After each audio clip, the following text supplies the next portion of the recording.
Okay, Shalom. Giving all praises to Yahweh, Yahweh, Ba'ashem, Yahweh Shah, Ba'ashem, Rachakotash. And double honor to the apostles and elders of Great Millstone. And salutation you Akim out there that have been pushing this word in truth and in sincerity. We're going to get into this truth. We're going to come straight and forward with you because this is what we do. Ezekiel 3:17, whether you were here, whether you were forbear, the Most High set us up to warn you people of the destruction that's coming, man. And that shit that happened in Buffalo was a prelude. That's something that was the Most High being nice. 10 people getting killed, man. You know? And then you had an incident in Harlem where this white supremacist was trying to stab Jake. He got knocked out trying to stab Jakes with dirty needles, man. Wow. Show you, man, how Esau don't give two fucks about you Negroes, Hispanics, and Native Americans. But guess what? You still choose to want to love this devil, man. You want to love your enemies. Why? You got Stockholm Syndrome. So we're going to get the first scripture, man, because, hey, man, there's no other God but Yahweh and his son Yahweh Shah, which is our Redeemer, you know? Isaiah chapter 44, verse 6. Thus saith the Lord, the King of Israel, and his Redeemer, the Lord of hosts. His Redeemer, the Lord of hosts, which is Yahweh Shah. Read. I am the first, and I am the last. And beside me there is no power. And beside the Most High Yahweh, there's no power.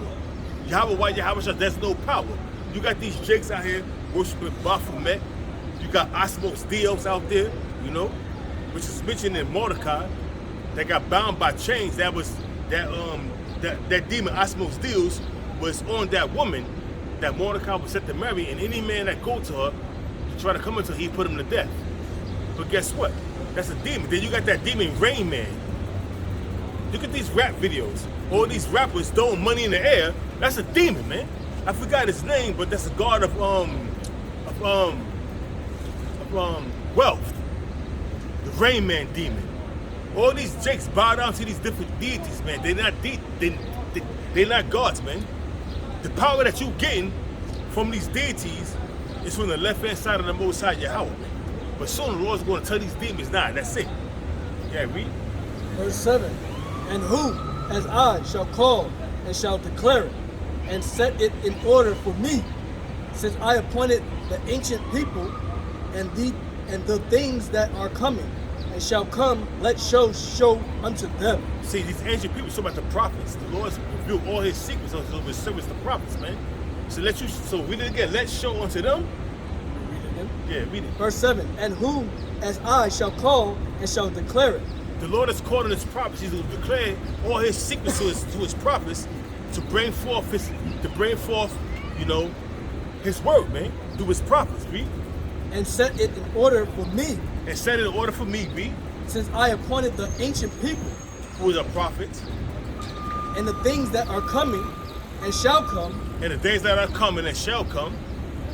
Who's revealing them things to you, man? The men out here started from the apostles to all on down, man. The prophets, the apostles, and the prophets, man, the teachers, man. We've revealed to y'all what's coming down the pike, man. And that's why the Lord had to put the spirit of the apostles to heart to coin this year, the year of the turner. Read. Let them show unto them. Verse 8. Fear ye not, neither be afraid.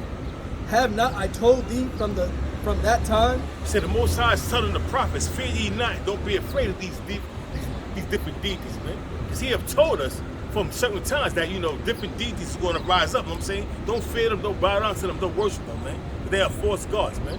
There's no other power but the Most High Yahweh and his son Yahweh Shah, bottom line. And you're going to learn that. You Negroes, Hispanics, Native Americans, you're going to learn that, people. And have declared it. Ye are even my witnesses. Is there a power beside me? Who's the Lord's witnesses? His prophets. There's no power besides the Lord Yahweh White Yahweh Shah. Is there more? Yea, there is no power. I know not any. The Lord said, there's no other power besides me. I know not any. The Lord is the only supreme being that rules the universe, man. There's no other power with him.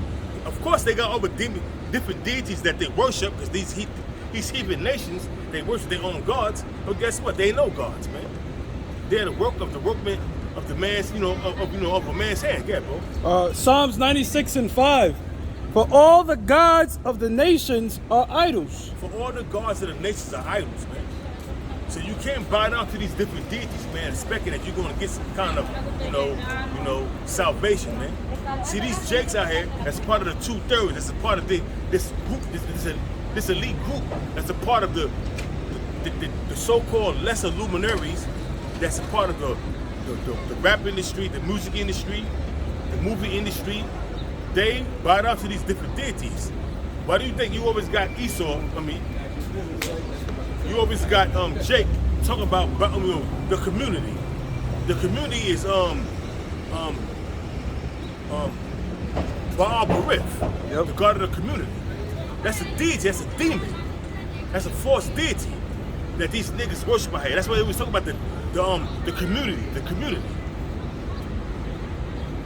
Hey man, you're gonna find out that that worshiping idols is nothing but folly, man. And worshiping idols is gonna lead you to death, and you're gonna bow down to the slaughter. Every last one of you. Yeah, bro. It says, but the Lord Yahweh Ba'ashim Yahushua made the heavens. But the Lord Yahweh Shah made the heavens, man. So you worshiping the sun, the moon, the stars, man. How about worshiping the creator that created these creatures, man? Worship the creator. It's not. You're gonna bow down to the sun god, the moon god, and these different, so-called gods of the heavens, but they are not gods, man. How about worshiping the creator? And that's when you Negroes, Hispanics, Native Americans, you're fighting behind Esau and all his trickery. You getting caught up. Because now, you getting caught up and you're going to bow down to the slaughter because all you doing is creating sin upon sin, man. Spiritual idolatry, man. Worshiping idols. You're going to bow down to the slaughter if you don't get your mind right. Yeah, bro. This morning, that was it. Okay, so get that in Deuteronomy 32, verse 39. Deuteronomy chapter 32, verse 39. See now that I, even I, am He, and there is no God with me. See, the Lord is saying, see now that I, even I am He, and there's no God with me. Same thing He said in Isaiah, the 44th chapter. Read that real quick again, where it says the Lord says that there's no God beside me. 44, I think it's, yeah, read it. Isaiah chapter 44, verse 6. Thus saith the Lord, the King of Israel, and his Redeemer, the Lord of hosts. I am the first, and I am the last, and beside me there is no power. That's right. You see that right there? Now read that again, brother. Deuteronomy chapter 32, verse 39. See now that I, even I, am He, and there is no God with me. I kill and I make alive. The Lord said there's no God with him. He kill, he make him alive, man. The only one that can deliver you from death is the Lord Yahweh Shah. If you go through some kind of calamity, the Lord protected you, man. No other deity, not Satan, the Lord, man. You gotta understand, the Lord deals with both sides, man. The dual nature of the Most High. You gotta understand, the Lord deals with both sides, man. He's the Almighty. He created both sides, man. And without him, nothing exists, man. Without him, nothing could go down. The Lord gotta sanction everything, man. You see what happened in Buffalo, the Lord sanctioned it, man. Big mamas, all them old hoes, 86 years old. Why? The 86-year-old woman died, man. Before she was 86, she was a young hoe. But throughout the ages, she became an old hoe. In her wickedness. When she put off her wickedness, was when she could not go out there and commit adultery no more because her body was twisted. So now she devoted herself to Serapis, aka Sesame Bozier, which is nothing but another deity. And guess what? You're not worshiping the true living power. That's why the Most High put her to death. You cannot say she was innocent. Job 4:17. Job 4:7, Slakia. Job 4:7. I pray thee, whoever perished being innocent, man. She wasn't innocent. What would this up, brother? Whatever she did in her life, the Most High judged her at the age of 86. Big mama. You know? And the rest of them people and most of them was old hoes, man. That's because they old doesn't mean that they was innocent, man. They was once young and vibrant, man. You gotta understand that. You can't deal with emotion. She was an old lady. Why would they do that to her? She was once a young lady committing all kind of wickedness, man. Who knows how many abortions she's had, man? How much adultery she committed, man? So you can never say nothing like that, man.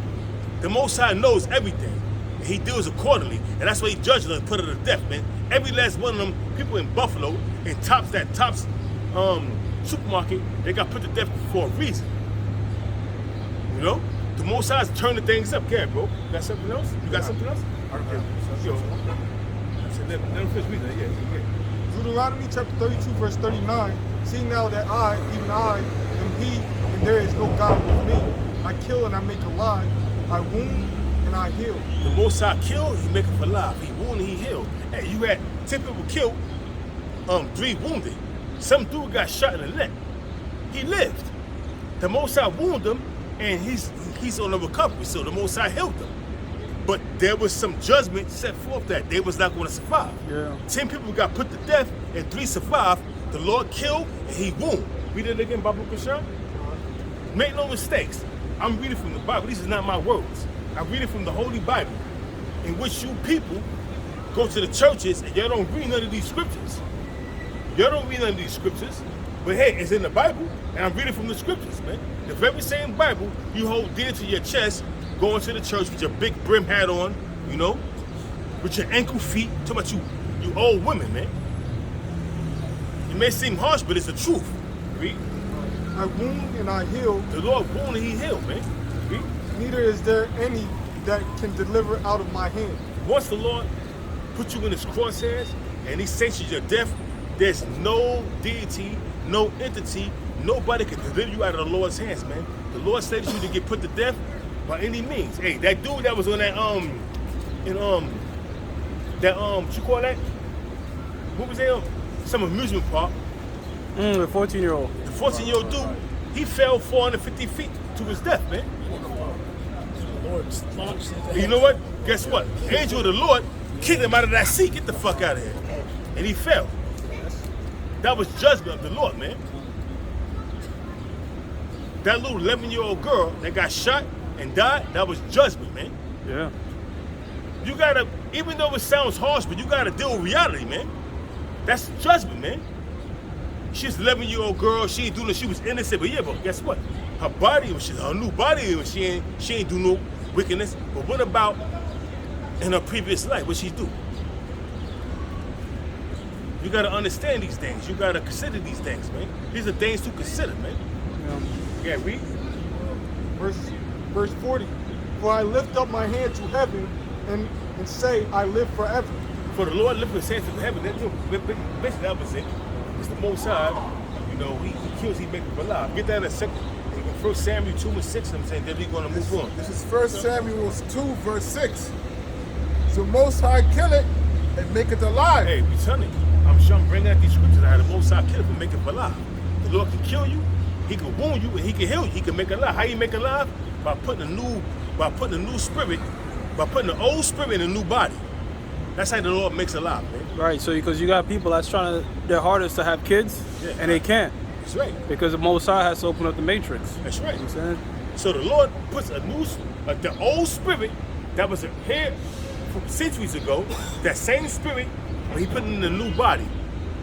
So read it again. Read it in Samuel. 1 Samuel 2, verse 6. So Most High kill it and make it alive. The Lord kill you, and He make it alive. The Lord will put a wicked man to death, because that's His judgment. Because the earth is a place of judgment. And He also make it alive through procreation, through a man and a woman having sex. You know what I mean? Not 2 men having sex, not 2 women having sex. A man and a woman having sex, which is procreation, to bring forth a new life, man. And He would take that new life, that same old spirit that was in it, that was back 1,000 years ago, that walked this earth so many times, that came back in the reincarnation so many times, to put it in a new body. So now the baby grows up and become 11 years old, hit by a straight bullet, dead. That was judgment. We gotta understand it. You got more? Yeah. It says he bring it down to the grave and bring it up. He bring it down to the grave, which is hell, position of difficult what we're going through. Because the grave is nothing but, the grave is like hell, but it's not actual hell going through what we're going through. position of difficulties, man. Everybody catching hell. You know, it's not you in hell, and actually, hell means the grave, basically, man. The Most High put you to death, and now you in hell, you in the grave, you know.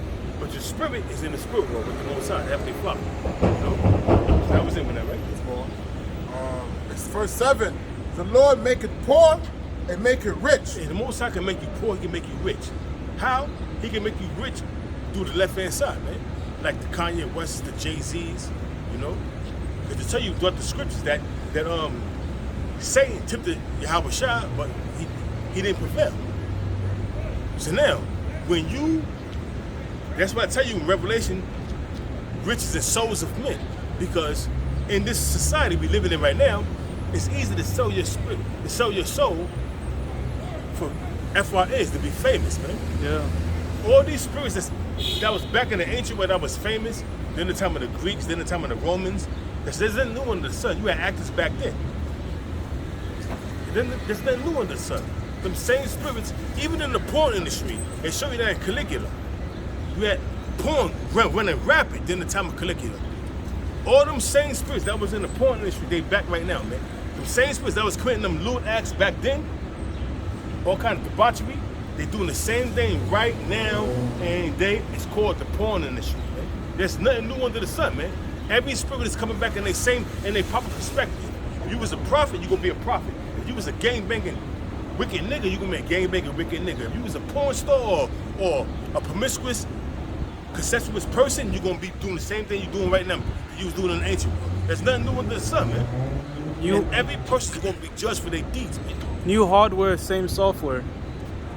New hardware, same software. The new hardware is the new body. The same software is our old spirit that's coming back. You see? You see how the Lord deals? You people have no clue how the Most High deals, man. Yo, Ak, this is two dudes called the Island Boys. I don't know if you know them. Island Boy, right? So they were being interviewed on Say Cheese, which is like they interview street niggas and shit like that. And anyways, the Island Boys, they just known for being a complete fool of themselves, tattooing their whole body, all type of shit of the world. And they blew up on TikTok. And you know what them niggas said? They said they was getting paid $40,000 a day. Wow. TikTok was paying them $40,000 a day. So people are incentivized to either be a buffoon, women are incentivized to show their bodies. All this stuff to make them FRNs is stuff that really bigs up Satan. And then stuff that deals with uprightness and following the Lord, you ain't gonna get no views off that. Of course. Period. You know what I'm saying? You know, and I got TikTok, I'm not gonna lie, but every time you turn on TikTok, you see a woman twerking or some kind of folly. TikTok is nothing but an app filled with folly and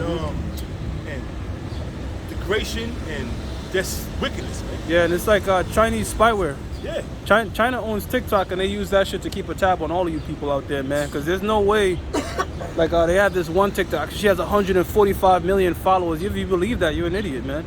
All right? A lot of that shit is just spy bots and them Chinese, the Moabites monitoring you American citizens, man. That's right. Let him bring this piece. He told us for a while. Bring it up. This is Matthew chapter 16. I'm going to start at 25. It says, "For whosoever shall save his life shall lose it, and whosoever will lose his life for my name's sake shall find it." So hear it again, real quick. This is Matthew chapter 16, verse 25. It says, "For whosoever will save his life shall How you lose gonna it." save his life? Because we're approaching a time whereas they bringing out the World Economic Forum, they're bringing out they rolling out that digital currency, and that's how certain jakes is going to save their life by adapting to the society, taking that Caragua, you know. So you think you save your life right now, but you actually gonna lose it, read? It says that whosoever will lose his life for my sake shall find it. Meaning not being a part of the system, man. Going underground, man. So you losing your life because there's nothing here for you. You're gonna save it. You're gonna find your life. You know what I'm saying? But you consent to Esau's program with the Charagma, pursuant to Revelation 16, 13, 16, 17. The end result is you're gonna get put to death pursuant to Revelation 14, verse 9 to 11. you're gonna get put to death, man. And that's the bottom line. So you're looking to save your life in a society for a season that's to be under Esau's system. You're gonna lose your life, man. You got a little more in there, then you bring that out. Verse 26, it says, for what is a man profited if he shall gain the whole world and lose his soul? You gotta ask the Jay-Z's, the Beyoncé's, the Kanye West, all these drill rappers. All these drill rappers, they sign these contracts, later on they get put to death. Yeah. Think about that, man. You don't see what's going on. All these drill rappers, they sign that soul, they sign their soul over to Satan. They be famous for a few months, a year or two. Look at that dude, Pop Smoke. Little Key, Lil Keed, yeah. Little Key, he got put at age 24, died of kidney failure. Was that a coincidence? Or did the Most High put him to death, man? The Lord sanctions a man's death, man. Look what's going on with Young Thug and the rest of them cats out there, man. They're all getting indicted for RICO statute, you know what I'm saying? And I'm quite sure all the wickedness Young Thug did, it was a video of him sucking a fucking AR-15 like it was a cop. He had a woman's dress on. You gotta pay for that shit, man. Right. You gotta pay for that, man. You don't think the Most High is not gonna require that what you did? You gotta pay for that, man. You got on the dresser saying you married to hip hop. No, you was married to them demons. And I'm quite sure you wore a dress and you was sucking that goddamn AR-15 like it was a Paulus. You sucked that shit. You sucked the real Paulus, man. I'm not gonna get into that. You know what I'm saying? Keep it cordial. But hey, a man doing that, you got a dress on, and you doing that. I got a question, man. So you Young Thug, okay? Young Thug, my ass. It says, or what shall a man give in exchange for his soul? Riches, wealth, gold, women, you know, being a sodomite, a bati boy, whatever you want to call it. Because a man's not going to put on a dress and shame himself and suck on an AR-15 like it was a Paulus. Come on, why would you do that? You sold your soul for that, man. And that's why the Most High got you. He didn't put you to death, but now he got you in the quagmire where you're going to do a whole lot of time. And see if that industry, that record label you under is going to save you with the Most High was brought upon you. It's not going to happen, man. You're going to do that time. Because you got caught up in all kind of bullshit, man. Gang banging, drug activity, murders. The rabbit hole go deep for you, young Thug. You going down. Young Thug. Okay, you're going to be Young Thug. You're going to be young bitch. That's it.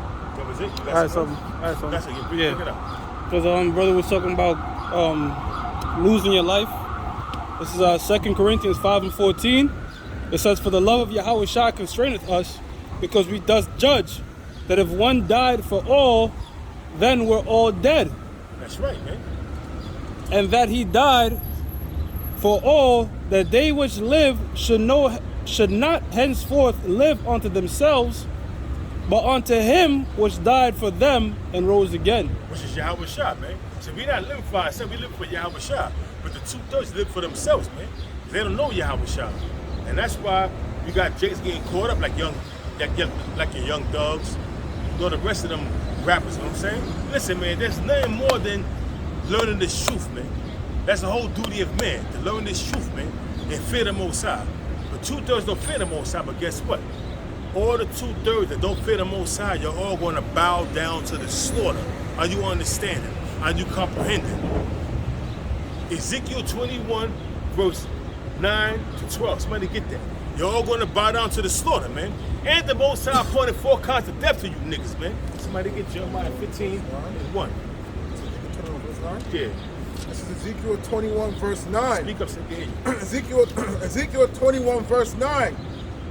It says, Son of man, prophesy and say, thus says the Most High, say, a sword is sharpened and also furbished. That's what we do. We prophesizing. Prophesizing means to say before. We telling you that Esau have mock military drills where they in these rural areas, you know, and they practice it for the day of martial law. We telling you these things, man. So that means they sharpening their swords, man. They're sharpening their swords. It is sharpened to make a sore slaughter. That weapon that Esau has, if you look at Psalm 17, verse 13, whereas King David was asking the Most High to deliver him from the wicked, which is thy sword, the men of this world, which is thy hand. See, the Lord is using Esau to bring forth his judgment, man. So now we going back to this, read it again. Ezekiel 21, verse 10. It says, it is sharpened to make a sword slaughter. How that sword is being sharpened? Esau doing the mock military drills, practicing in the mountains, and you got the Gurkha troops, the UN troops, the National Guards, you got Interpol, International Police Force. All these agencies are practicing for the time of martial law to bring forth the sword slaughter, man. Because during that time, just like it was during the time when the Flavian dynasty came in and besieged Jerusalem, they didn't have no recollection of what was going on. Because why? The Romans spoke Latin, and we were speaking Hebrew, so we couldn't understand each other. So that was the conflict right there.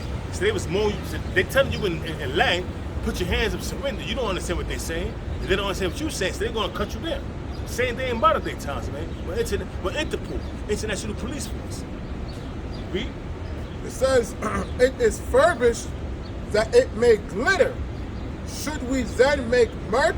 See, when you sharpen the sword, man, and when our sun hit it, it's like glittering, man. You know, you see that the sword is sharpened.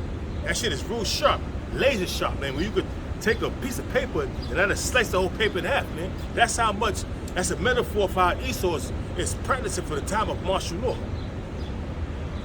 Esau, the so-called white man, he's practicing to bring forth that sword slaughter, man.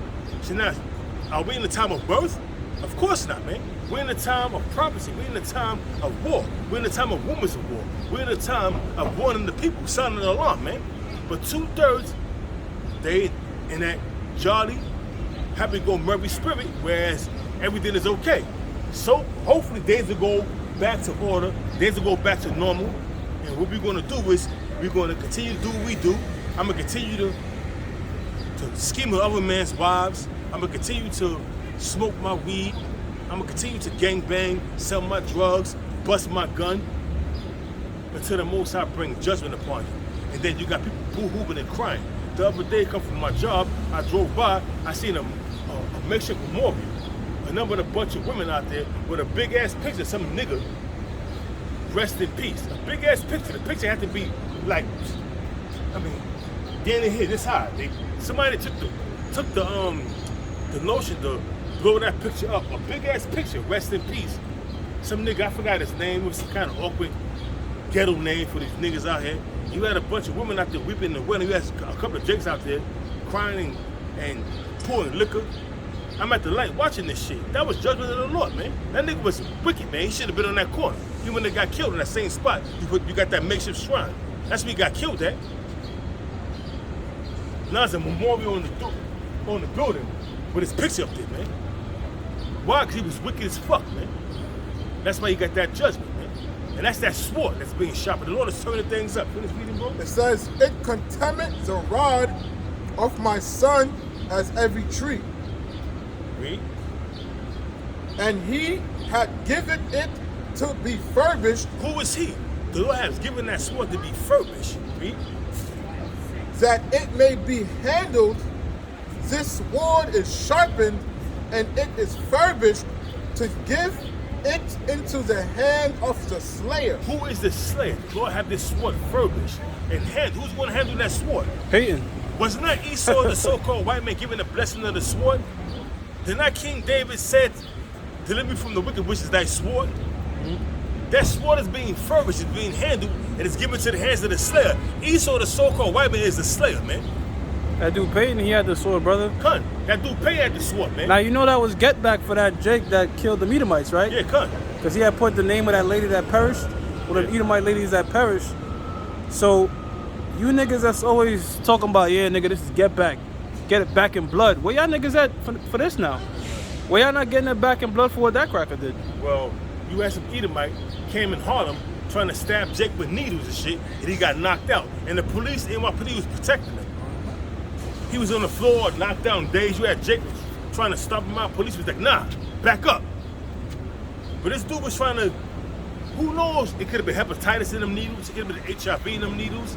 It could have been anything. Monkeypox, elephant ball juice pox, elephant ball juice pox, tarantula pox, whatever the case it may be. But he was trying to stab Jake with needles. Some Jake looked at him, caught him, and put some shots together on him and knocked him the fuck out. And then, you know, police protected him because he was an Edomite. Right. Had it been the Jake, they would have stomped him out and dragged him off head first and tossed him head first for a goddamn van and took him to the nearest precinct. But they was treating that Edomite nice, showing you, man, the hypocrisy of these Edomites, man. And that's the sword of the Lord, man. That's why he came to Harlem and tried to stab Jake with needles. It wasn't a coincidence he went to Harlem. It wasn't a coincidence that dude went to that Tops supermarket In Buffalo, yeah. in Buffalo, New York, where Jake dwelled. That nigga's like 2 hours and change away. Yeah, he drove there, man. He drove there with the intent to kill people in that supermarket and to drive around and to shoot. But what would spoil his plans, another Jake, off-duty, you know, or retired cop, started busting at him. He killed him though. But the guy he had on body armor, so he killed the Jake. Yeah. You know what I'm saying? He had on body armor head to toe. How did he get that body armor? Head to toe, body armor, like you a goddamn soldier in the military? You 18 years, how you get that armor? How you get that military? He was a patsy. MK Ultra. How did he get all that military? How did he get them high-grade military weapons he had? How did he get that? How did he get the body armor? Things who consider. He was there a day before, like the day before he did it? He cased it out. Huh? He was there a day before he did it. He talked to some. He talked to some Jake for like an hour and 40 And- minutes. Yeah, and then before that, in March, he was there cased at the store. Wow. That's what they said. He was there cased at the store. See, he was there like 2 or 3 times. See, he knew what he was doing, man. He was a patsy. MK Ultra victim. Let's get back to the scriptures. You got more? Anybody got something else? I got something. Ezekiel 35:5. Because thou hast had a perpetual hatred and hast shed the blood of the children of Israel. And that's about Esau, man. That perpetual hatred go back to Jacob and Esau. Even go back to further than that. Cain and Abel, man. All right. You gotta understand something. Everything is reincarnated. So Cain killed Abel. Cain came back as Esau. And these persecuting Abel came back as Jacob to this very day, man. The kingdom of heaven suffered violence, man. Yep. And the violence taken by force. Esau is doing his thing, man. He's not going to stop until the Most High take him out of his spot, man. Get it, bro. Scripture says enmity between the serpent seed and thy seed. Yes, exactly, folks. And that's going on from history. Yeah. Going back there, man. It says, because thou hast had a perpetual hatred and hast shed the blood of the children of Israel by the force of the sword in the time of their calamity, in the time that their iniquity had an end. Therefore, as I live, saith the Lord, Yahweh Ba'ashem Yahushai, I will prepare unto thee blood. And the Most High is going to prepare to you blood. That's why I said prepare a slaughter for his children. You know, for the iniquity of their fathers, man. That's how the Most High is going to prepare for you unto you blood, man. And that blood is going to come by the way of thermonuclear destruction and concentrated fire from them chariots. But before that, you're going to have race wars, man. Famine, pestilence, man. So you're going to perish, man. Yeah, read. And blood shall pursue thee, since thou hast not hated blood, even blood shall pursue thee. And blood gonna pursue you, man, because you a bloody man. You Edomites, you're bloody. You pursue blood, you drink blood down as if it's water, man. You shed blood like it's nothing, man. And some of you Edomites even drink blood, man. You're going back to slavery. What you Edomites was doing to Jacob, man. You will slay them, and some of you, you will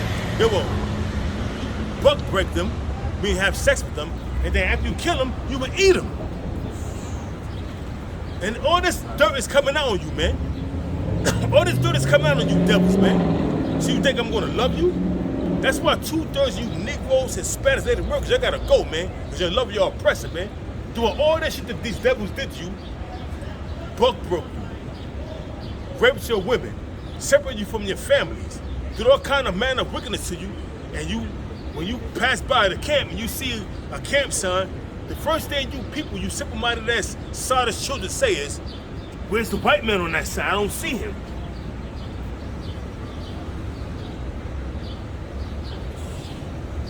Can't understand that, man. You break it down like Esau is the wicked. They don't want to accept. They'll walk away pissed off because they want Esau to make it. Before they make it, they worry about Esau instead of saying, you know, wait a minute. Let me just, I'm that particular tribe. Let me just sit here and gather some information so I can see where I can save myself. No. Nah. Put myself on hold. What about white men? What about the white man? He can't be saved? God loves everybody. You worry about the goddamn Edomite who don't care two fucks about you. Case in point, look at Buffalo. Then you had online, them correction officers in Attica and throughout the state of New York was making mockery of them Jason got killed, man. I ran across a video on TikTok on racist cops, racist correction officers making a mockery of them old people that died, man. And one correctional called the old lady Big Mama. Big Mama got killed. They're gonna feel sorry for Big Mama. Why would he say that? Show you the hatred that these goddamn Edomites got for you, man. And it was another Edomite that exposed them on TikTok, saying that they should call the corrections, the New York City Department of Corrections, to get these dudes fired. Hey, show you that Esau don't give a fuck about you. That's the sword of the Lord, man. You got more on it? Who's reading? I was reading. You got more? Yeah. Yeah, real quick. Verse 7. Thus will I make Mount Seir most desolate, and cut off from it him that passeth out, and him that returneth. The Most High's gonna make Mount Seir, which is another name for Esau's kingdom, Mount Seir, most desolate, man. And gonna cut off from him that enter and return, man.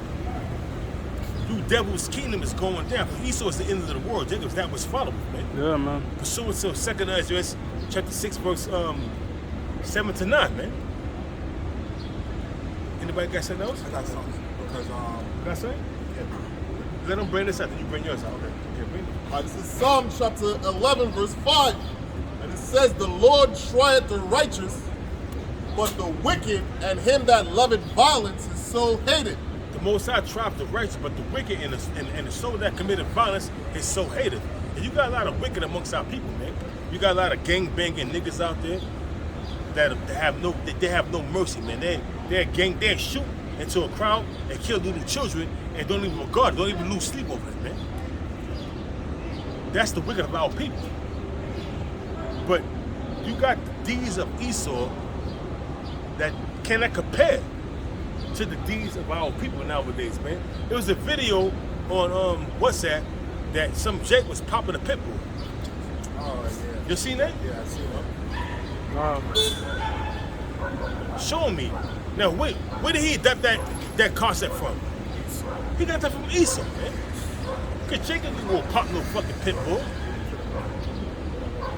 And some chick called him. It could have been his woman. It could have been his sister, whoever it was. She was like, I'm telling everybody, you are you nasty.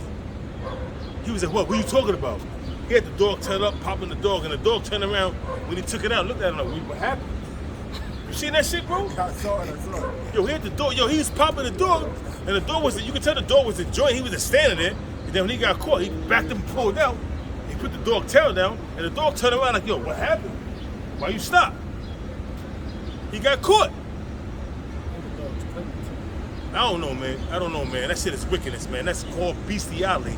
And that dog and that wicked nigga should be put to death, man. That's the law, man. You think the Most High's going to save a nigga like that, man? Hell no. The deeds of Esau, the deeds of these Jakes surpass the deeds of Esau, man. Yeah, bro, you got more? It says here one more. It says, upon the wicked shall rain snares, fire, and brimstone, and a horrible tempest. This shall be the portion of their cup. A snare is a trap. Read it again slow so I can break it down. Read it again slow. This is Psalms 11, verse 6. It says, upon the wicked he shall rain snares. Upon the wicked, talking about Esau, but it's the wicked also of you Negroes, Hispanics, and Native Americans, man, that's doing wicked, that's following the ways of Esau. And your deeds surpass the ways of Esau, man. You'll become totally bugged out of wicked, man. Read. Fire and brimstone, and a horrible tempest. Fire and brimstone, them nuclear missiles, man. Also, them laser beams from them chariots, man. And a horrible tempest, man. It's nothing but death and destruction coming for you Negroes, Hispanics, and Native Americans. You deserve it, man. Because y'all ain't right in the spirit, man. Y'all ain't right, man. Here you got a Jake popping a goddamn pit bull, man. Here it is, another video I saw in a WhatsApp chat, where this chick was coming out of a window, committing adultery, and a Jake came out there and pounded her hand. She fell to her death. I don't know if she died. You seen that? Went to the fire escape? You know, flash. You seen that, right? Yeah. She was trying to climb out the fire escape. And she didn't even know how to use the fire escape properly. She just basically climbed out and she must have slipped and fell trying to like jump. I think she fell down like 2 or 3 stories. Yeah, it fell to I don't know if she died, but she was committing adultery. She was doing, why was she climbing out the window? Something was going on. That was it? It said, this shall be the portion of their cup. This should be the portion of their cup, man. Death and destruction, man. The portion of their cup is to the wicked, man, of our people. We're not talking about Esau. We know Esau's destruction is coming, man. But the Jakes that follow behind Esau, man. This is the portion that's coming upon you, man. Death and destruction, fire and brimstone, man. Famine, lamentation. Whoa.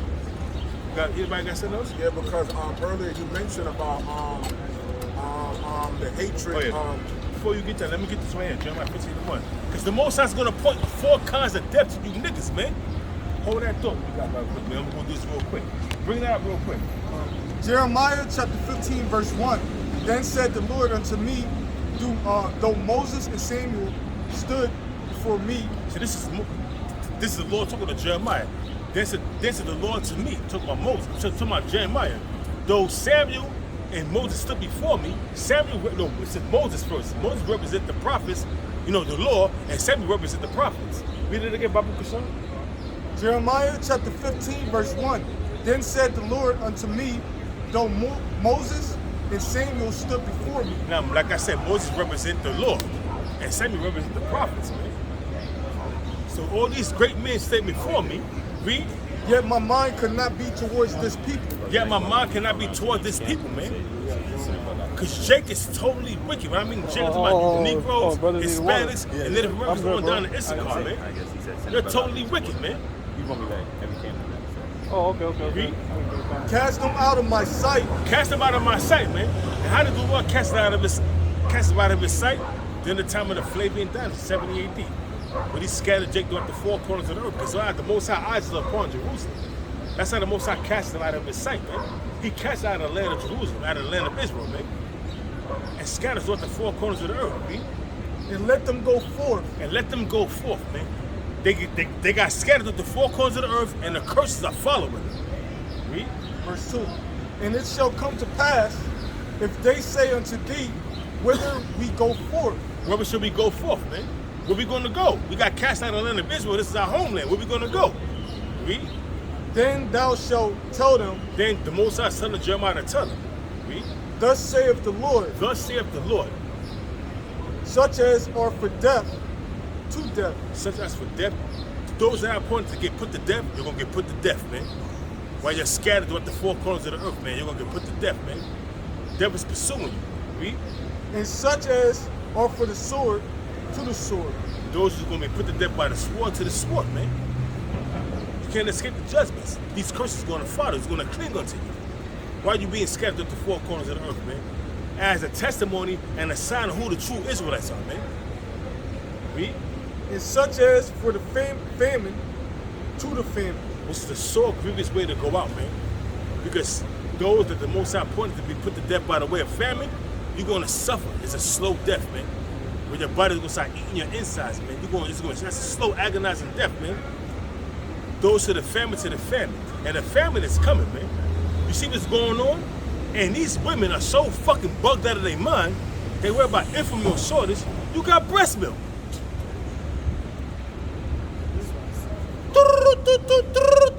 Shouldn't the bell ring off in your head? I don't need infant milk. They don't want their tits to sag. That's why they don't want to breastfeed. Man, They about themselves, bro. who care about? That's why I said the love of many shall wax cold. It's to be loved over themselves. What about your child, man? Right? They don't give a fuck You about women their are like child. ostriches, man. You put your head in the ground and your ass is wide up in the air. So why would you concern yourself about Enfamil, which is poison, and you got natural breast milk in your titties? All you gotta do is whip that bitch out and let them suck on it. I don't understand the logic of you women. You know why? Because you women don't have logic. You don't deal with logic. Right. Because the logical thing to do is, okay, Enfamil is scarce. That's poison anyway. I got natural breast milk. According to what you eat, it's what you give in your child. So you eat all kind of poisons, your breast milk is going to produce some poisons. Read? And such as are for the captivity to the captivity. Those that's meant to get put in a concentration camp, and he still at the road at night. So what he gonna do is he gonna come in 3 o'clock in the morning, 4 o'clock in the morning, kick your door in while you in your pajamas, or if you lay naked in the bed. I don't know how you jakes do. I don't do that. I'm prepared. So your women got your pajamas on, they gonna come and kick the door in, snatch you up, snatch your woman up, probably pop up if she look good, you know? Pop your children, if you look good, probably pop you. That's how Esau get down and separate y'all, man. Yo, raping is about to be a thing, brother.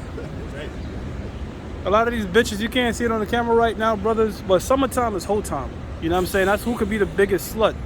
And these bitches out here walking around, I ain't put the camera on them because even that you can kind of get locked up for. Yeah, God, that's like sexual harassment. Yeah, he's eye raping me or whatever the fuck they be saying, but bro, you got a lot of men out here that ain't getting pussy. They just gonna, like just recently in Brooklyn, you got that Jake nigga just whipped out the knife and told her to take the pants off. Bilal was telling me you see him putting on the rubber, then the camera cut off. Yeah, So you put bro. on the rubber Like he was taking the condom out and shit, ready to do his thing, and the camera cut off. So hey, man, a lot of these bitches are walking around here all carefree and shit, man. I'm telling you, bro, with the spirit of the Lord, raping is gonna be big out here. What Man. he did was, but if he got pubic hairs, he's still gonna get caught. Because the pubic hairs, I they mean, can on take your camera, DNA. bro, it's a done deal. Exactly. Yeah. But some of them is just saying fuck it, you They know? don't care. Some like this is what happened, bro. This is what happened when you suppress men's sexuality, man, and let these women run free. Eventually, people are just gonna fucking lose it, man. All right? It's like damn near having a lion, all right, in a field with a bunch of antelope and telling him he can't eat, man. Eventually, he's just gonna say fuck it, man. Hungry. Right, bro. Yeah, bro, bring it up. This is Isaiah 32, verse 9. And it says, "Rise up, ye women that are at ease. Hear my voice, ye careless daughters." You think in the ancient world, Exactly, like real quick, you exactly. think in the ancient world some chick could just walk down like that with a fucking tight ass pants on and hair almost touching the ass? That enticement, bro. See, women are not, you got dumbass camps out there, my woman is spiritual. Women are not, look at how they built. Curves, titties, ass. What's spiritual about that, bro? First and foremost, if she's spiritual, she's not gonna have a goddamn spandex showing her body. She's gonna have modest apparel. Yeah. First and foremost, she's gonna have on a dress where you can't see all that, man. Right.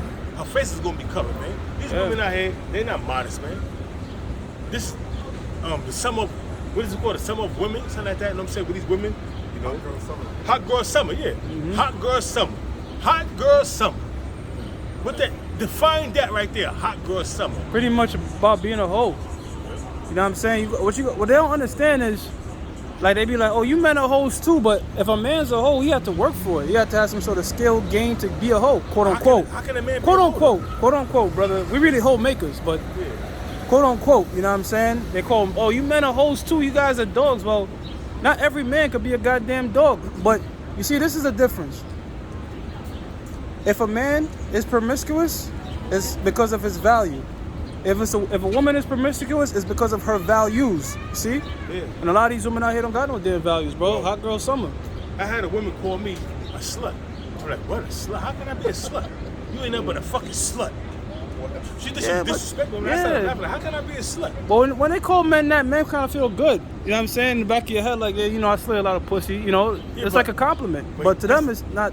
But how can a man be a slut though? Look at the word slut. It's for a woman.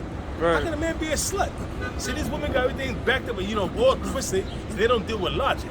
And that's why the state we ain't to this day, man. Children are our oppressors, and women rule over us, man. They don't Yeah. rule over me. I live with myself. I put up a video in a WhatsApp chat was saying, don't live with a woman, man. Don't move in with a woman. I don't know if brother saw that. I didn't get a chance to see it. So, yeah. So this, check this out real quick. I met this chick in the street, and she wrote a book, how to be. It's It's called How to Be a Confident Hoe. Wow. And I asked her about it, and I say, yo, what's this about? She said the same thing. She said, yeah, you know how men could fuck all these bitches and they could be hoes? I'm like, nah, I don't know what you're talking about. Like, what do you mean? What do you mean? Like, you know?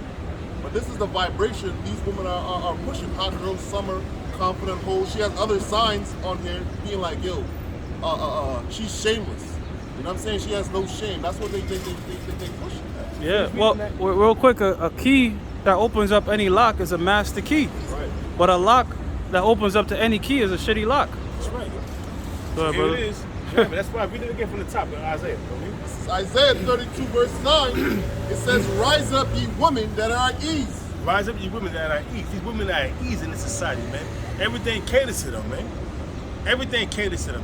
If you look at a woman the wrong way, she can say you sexually assaulted her. That's by looking at her, man.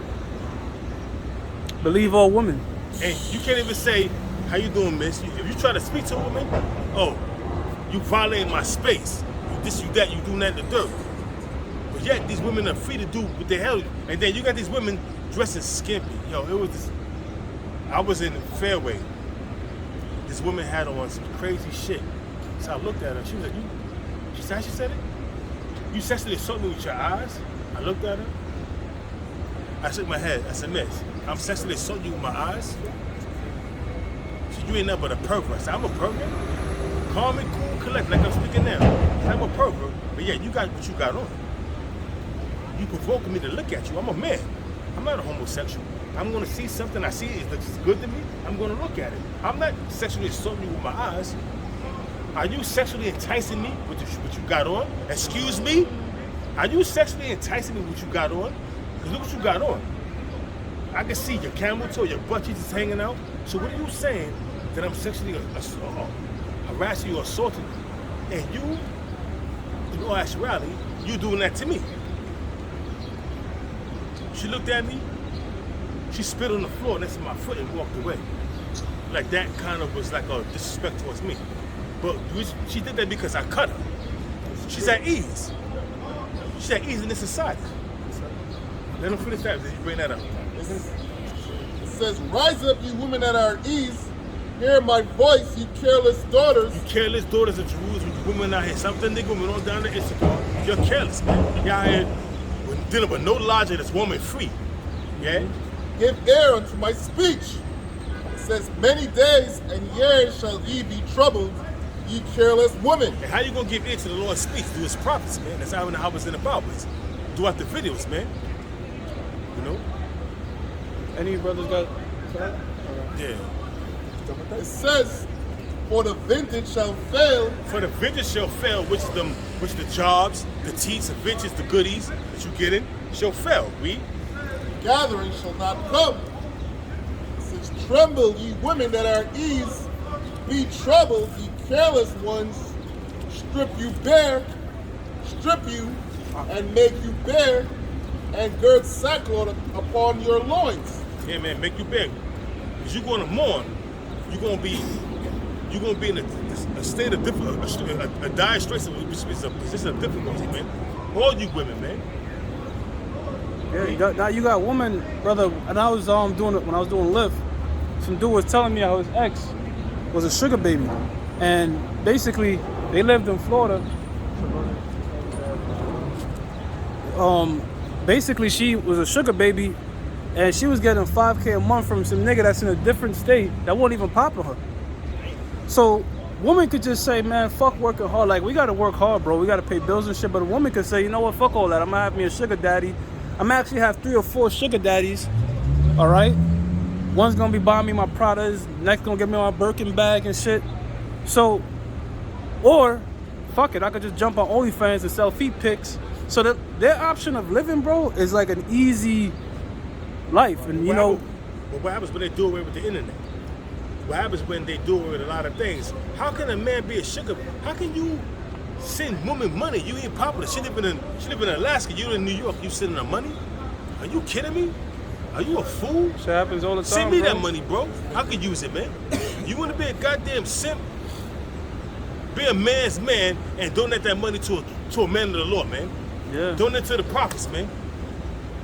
That's Men- teaching the world, man. Men are like right now in this society, women are picking men based on how attractive they are, what kind of lifestyle they could promise. But according to the scriptures, it was kind of set up that way, the way like the man provide. It wasn't about no looks or age or whatever. He could be like fucking 70 and get a woman that's 20, as long as he could provide for her. But the difference is, these men are providing for the woman and they getting shit in return.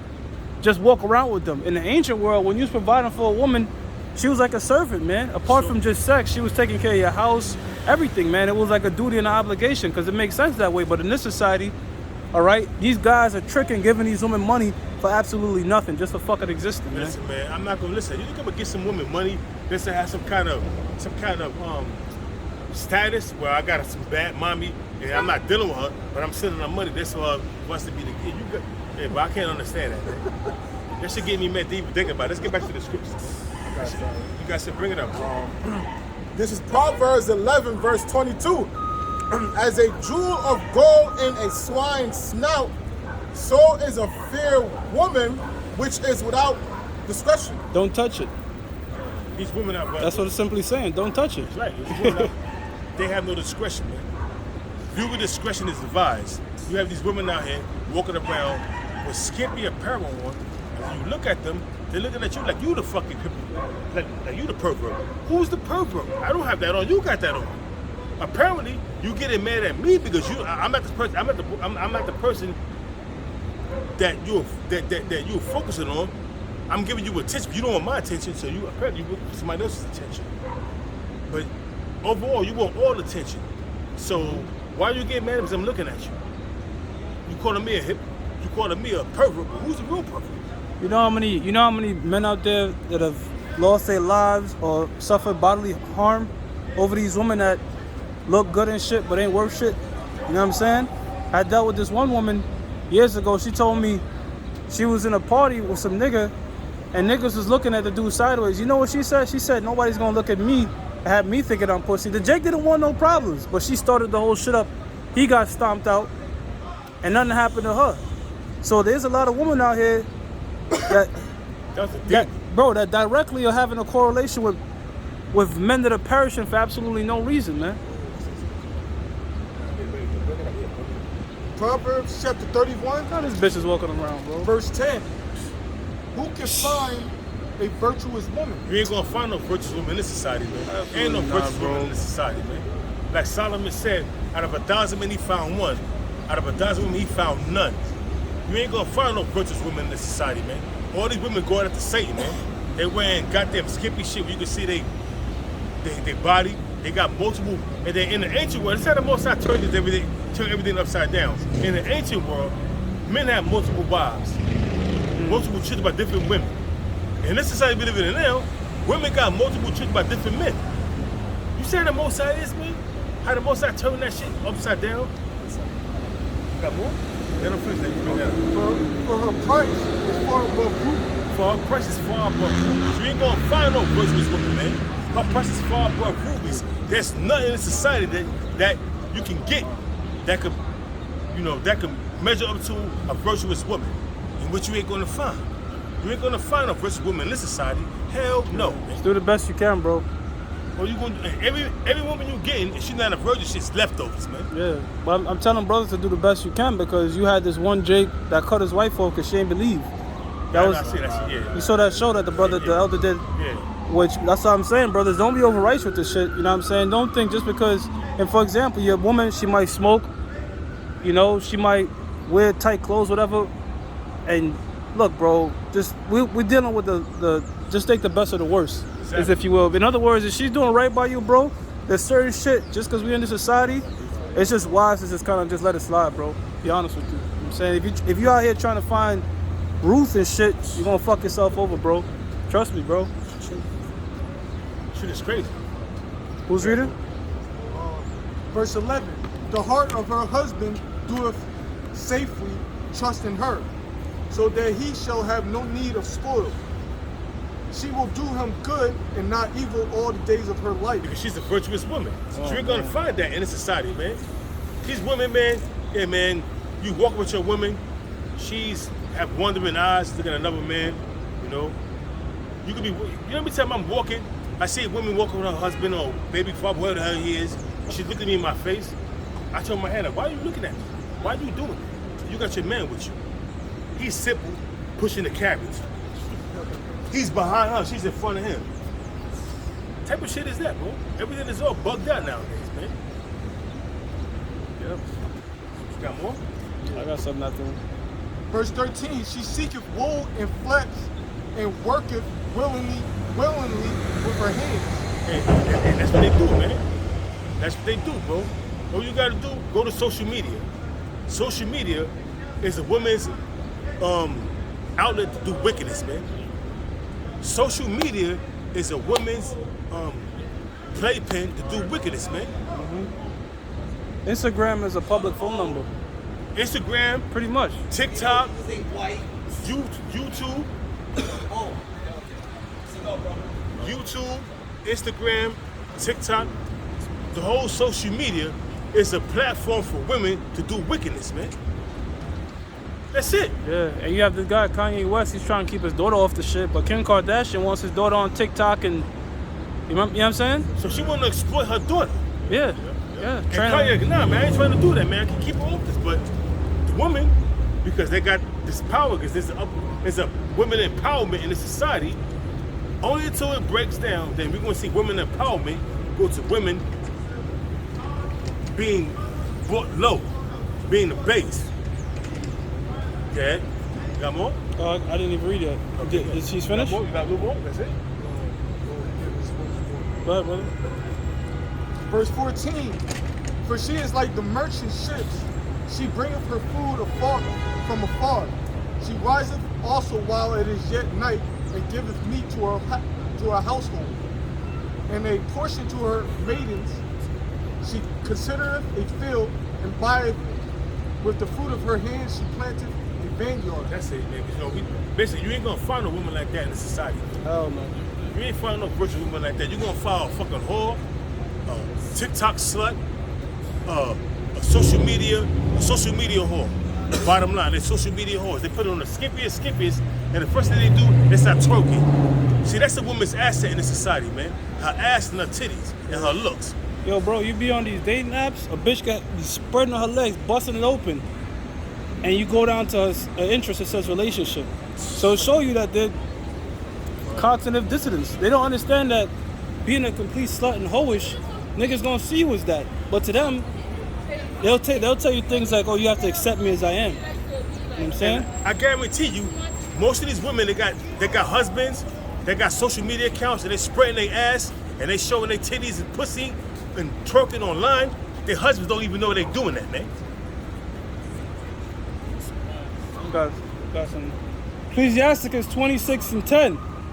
If thy daughter be shameless, keep her in straitly, lest she abuse herself through her overmuch liberty.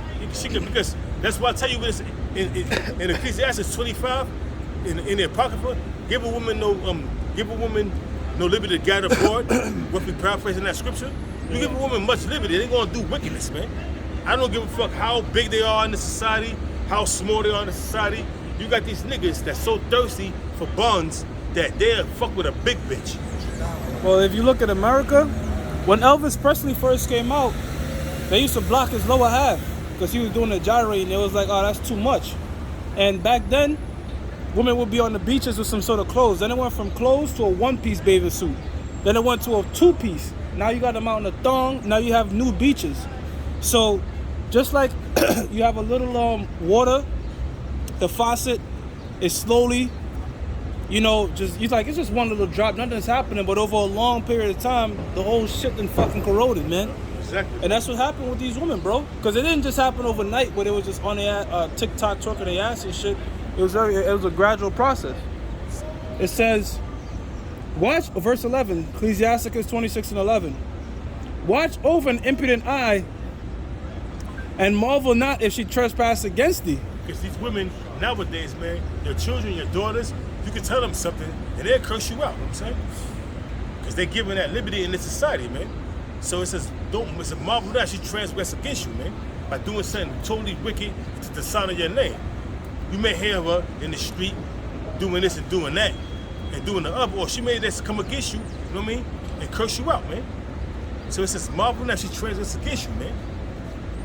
In the Webster's Dictionary for impotent, Latin impotence, shameless, wanting modesty, bold with contempt of others, saucy. Shame, undisciplined, bold, shameless, man. Yeah. Twerking on YouTube.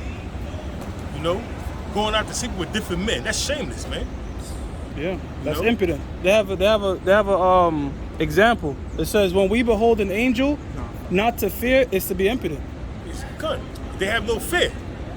They're just out there doing what they want. Watch, they have been given liberty to guide abroad, man. To do all kind of manner of wickedness, man. Yeah. There's no repercussions, so that's like a woman, like most women, they don't take accountability for shit because they're impotent, man. They don't fear the consequences of what they do, and they don't want to take accountability for what they do. Why should they take accountability for something that the society is telling them you ain't doing no wrong? So I'm not gonna take accountability for something that I know I'm not doing wrong. Society telling me, even though I'm twerking, I'm doing this, I got 4 boyfriends, you know, I had like 10 abortions for the past 2 months. I'm not doing nothing wrong. You know? So I'm good. That's what the society is telling you. You good, man. You know? Telling you that, you know, you can't do no wrong. Here it is, you done had 12 abortions within 2 months. You done had multiple sexual partners, you know. You defraud a man out of money. You go out with a man, slip a Mickey in this drink, he fall asleep, you're in the hotel, you get up and it's robbing blind. You know, somebody see that shit on the news? Yeah, bro. Verse 12, she will open her mouth as a thirsty traveler when he hath found a fountain, and drink of every water near her. By every hedge will she sit down, and open her quiver against every arrow. You know how quiver is, right? Open her legs and give up that box to every arrow, which is a cock. And that's what they do nowadays, man. These women are totally shameless, man. The scripture says she wiping her mouth, act like she ain't do nothing. I ain't So doing nothing wrong. a nigga could bust in her mouth, she swallow it, or wipe it off, and then she go kiss a man in the mouth, bro. And I've seen Sick, that happen, bro. man. That's I've sick. seen that. I've seen that happen. Yo, that's the spirit you said. I was thinking about the same. When you said that, I was thinking about it because when I was working on 125th Street, it was this Jake that was like, yo, and I was dropping him off. I was in the company's van. I dropped him off. He said, drop me up to school. You know, pick up my daughter. That's all right. I dropped him off. So, to make a long story short, he got out. Oh shit! Check this out. He got out. He saw this woman that she dropped her kids off too, but she was dealing with her. But now, the dude dropped her off to pick up the kid, and he drove off. But now he kissed her in the mouth and drove off. And he was telling me, yo, I was just with her. You know, she was sucking my rod and then the third. So I'm like, yo, you find that shit? I said, you find that shit cute, bro? That shit is proper to you, bro? That's adultery. Nah, man. I'm good, man. That's her. She's doing that. He got to deal with this. Nah, bro. You sharing body fluids. The same way she was sucking your rod and she kissed him in the mouth, the same way she's sucking his rod and she come and kiss you in the mouth. And he like, I said, oh, you ain't thinking about that, did you? Yeah, man. You got these women on their bachelorette parties. They get nutted in. You got this one Jake. I know y'all seen that video. That Jake got a vasectomy, but his woman somehow pregnant. Yeah. I And seen that video. She had on a pink dress. Yeah, bro. She looked like a fucking whole thot. You know what I'm saying? So you gotta be careful, man, who you wife up. But So now, my thing is, when I told him that, he started thinking. I said, oh, now you think, huh? I said, same way you proudly speaking to me like, yo, I was just. She was sucking my, you know what I'm saying, and now she kissed him in the mouth. Okay, how many times she did that to you? Sucked this rod and kissed you in the mouth. Now you looking like, oh, okay, now you thinking, huh, bro? You sharing body fluids, man. That's his woman. He do what he wants to this woman. Now you coming in, being a wicked ass nigga, and sneaking upon her and sucking up her body fluid, his body fluids out of her. How you like that? Yo, man, listen, man. Listen, you talking real disrespectful. I'm not talking disrespectful. I'm giving you some facts, bro. Now you getting mad at me, bro? So I'm giving you facts, but it hurts. Stop being wicked, nigga. Matter of fact, get out my car, man. It wasn't even my car, it was the boss's car. Get out the car, man. Walk home, man. Fucking wicked ass nigga. I ain't with that, man. You getting mad at me because I'm telling you some truth? Yeah, bro. This is Proverbs 6, verse 24. It says to keep thee from the evil woman. And that's talking about philosophies, but also about a real evil woman, man. But that's talking about different philosophies, man. But read. From the flattery of the tongue of the strange woman. Lust not after her beauty in thine heart, neither let her take thee with her eyelids. That's twofold. Talking about these different philosophies out here. Being a Christian, a plantation Christian, being a Muslim, being a 5%er, being a Buddhist, being in the Kemet community. That's going into that, but it's also talking about an actual woman that could take you, because these women out here, they don't mean you no harm, no good, man. You know, these women out here, they only for their self-gratification. What they can get from you. And you listen, the unlucky soul that she run across, that she can manipulate. She got a nice ass, she throw it in your face, twerk in your face. Now you sell it to her OnlyFans, then you send her all kind of money. You spend half of your paycheck on this woman, and you ain't getting no buns. And she's laughing at you. Doing it to a bunch of other victims that she got. And the nigga she's popping don't even know she's doing it. The nigga that's popping her, that's her boyfriend or her husband, don't even know she's doing it. So all you are victims, man. Okay? Verse 26. For by the means of a whorish woman, a man is brought to a piece of bread, and the adulteress will hunt for the precious life. Like I said, that's twofold, man. That's going into these philosophies. They also got these women that prey on men, you know, that prey on the older men, and that's what they call escorts. That prey on the older men that I'm just go out with him. I let him fill me up. I talk to him, but I don't have sex with him. I just let him fill me up. I may give him fellatio. You just had sex with him. I may give him some fellatio, but I'm not having sex. But yeah, but you put his rod in your mouth. Yo, this is madness, bro. Let's go again. Let's continue. This is Proverbs 30, verse 20. Such is the way of an adulterous woman. She eateth and wipeth her mouth, and saith, I have done no wickedness. Hey, She eat them kids. eat them kids. She ate them She fucking had no kids. wickedness. She ate them kids, swallowed it, wiped her mouth, went right back to her husband, bro. Yeah, and then not only that, she get pregnant by another nigga, behind her husband back. She get an abortion. I ain't do nothing wrong. I got rid of my problem. Now you're a murderer and an adulteress and a wicked ass woman, and that blood is gonna be upon you. And now you got another thing, that Roe versus Wade, whatever you call that shit. I'm saying that abortion shit. You know, you got women out there saying thank God for abortions. Thank God for Esau's laws, wicked ass laws, that I can kill my baby and get away with it. I can get pregnant 12 times, 15, 20 times in a month and commit and kill all of them. And don't be held accountable for nothing. Yeah? This is Luke 21, verse 22. It says, for these be the days of vengeance, that all things which are written may be fulfilled. These are the days of vengeance. For all things that are written of the prophets that the prophets spoke about in the days of old up until now, man, should be fulfilled, man. Hey, Ak, real quick, since you mentioned the abortion, but what was going on in Egypt? That was abortion. Yeah. Whether if the baby come out as a Hebrew baby, kill it right then. That was the same thing. It Yep. was an abortion. Abort that baby. And the same thing with sacrificing your child to Molech, what was going on in Israel, man. And the prominent king that I can think of is King Manasseh, but he repented of that, and the Most High forgave him. You know? Because tell you the prayer of Manasseh in the book of the Apocrypha. The prayer of Manasseh. But the Most High forgave him for what he did, man. He was causing the children, the sons of Israel, to walk through the fire, man, to pass through the fire. Which is child sacrifice to that ancient deity that they worship to this very day, man. In Sonoma County, California, which is the Bohemian Grove. And by the way, next month, no, 2 months from now, another month from now, a month and change from now, at the end of July, the 14th of July to the end of July, the 31st, it's something called a cremation of care.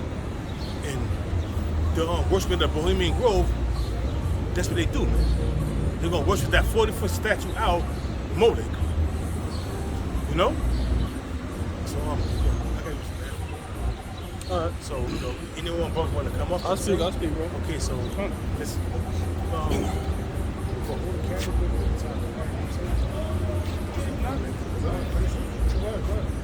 Continuing in Luke 21, verse 23, it says, "But woe unto them that are with." Yeah, how would you have water? I got one of my questions. One more? Yeah, I have one in my car too, but You know what? I got you.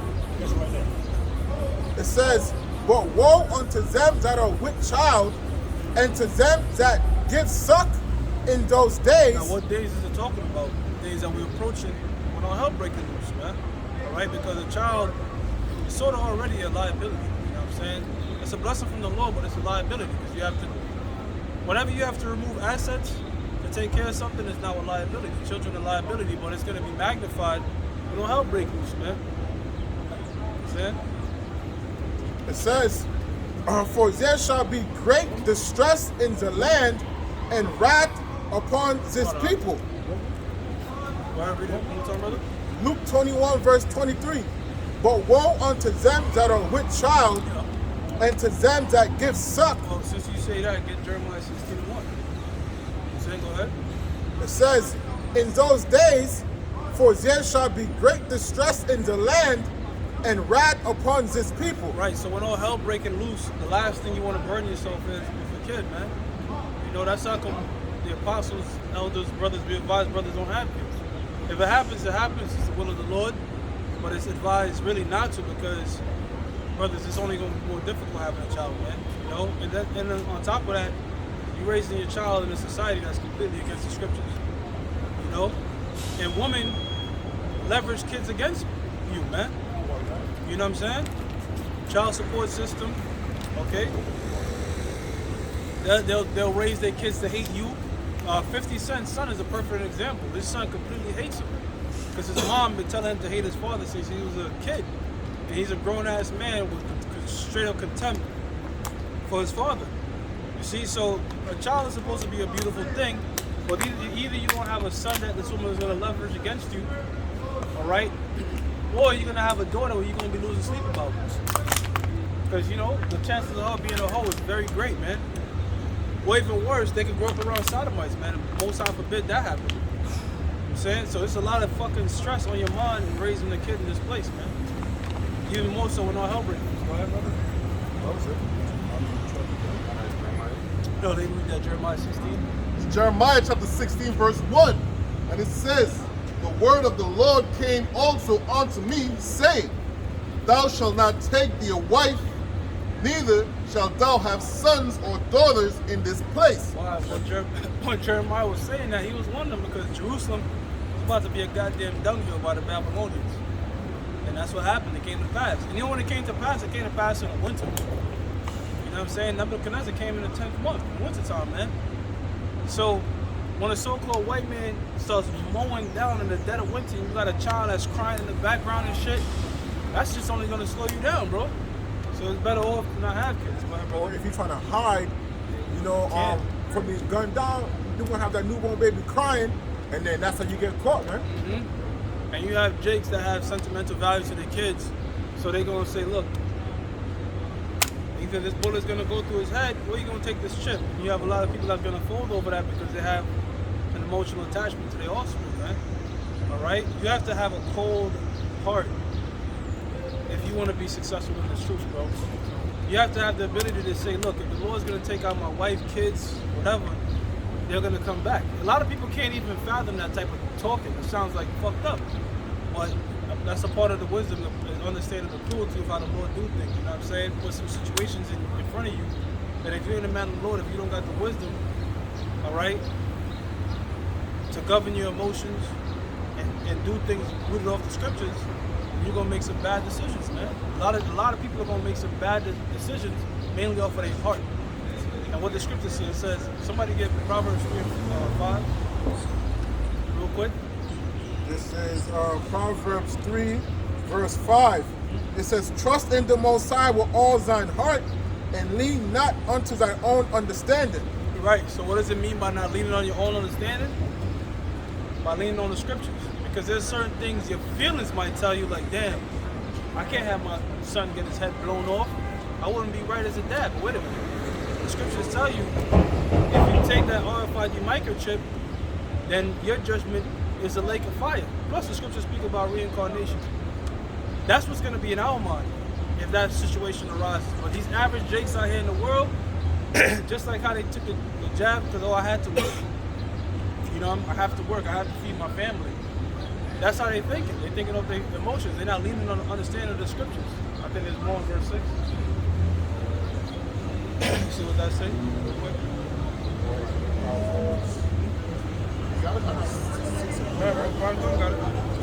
It says, Proverbs 3 verse 6, it says, in all thy ways acknowledge him, and he shall direct thy paths. Yeah, in all thy ways acknowledge him. So before you do anything, in the world they say, what would Jesus do?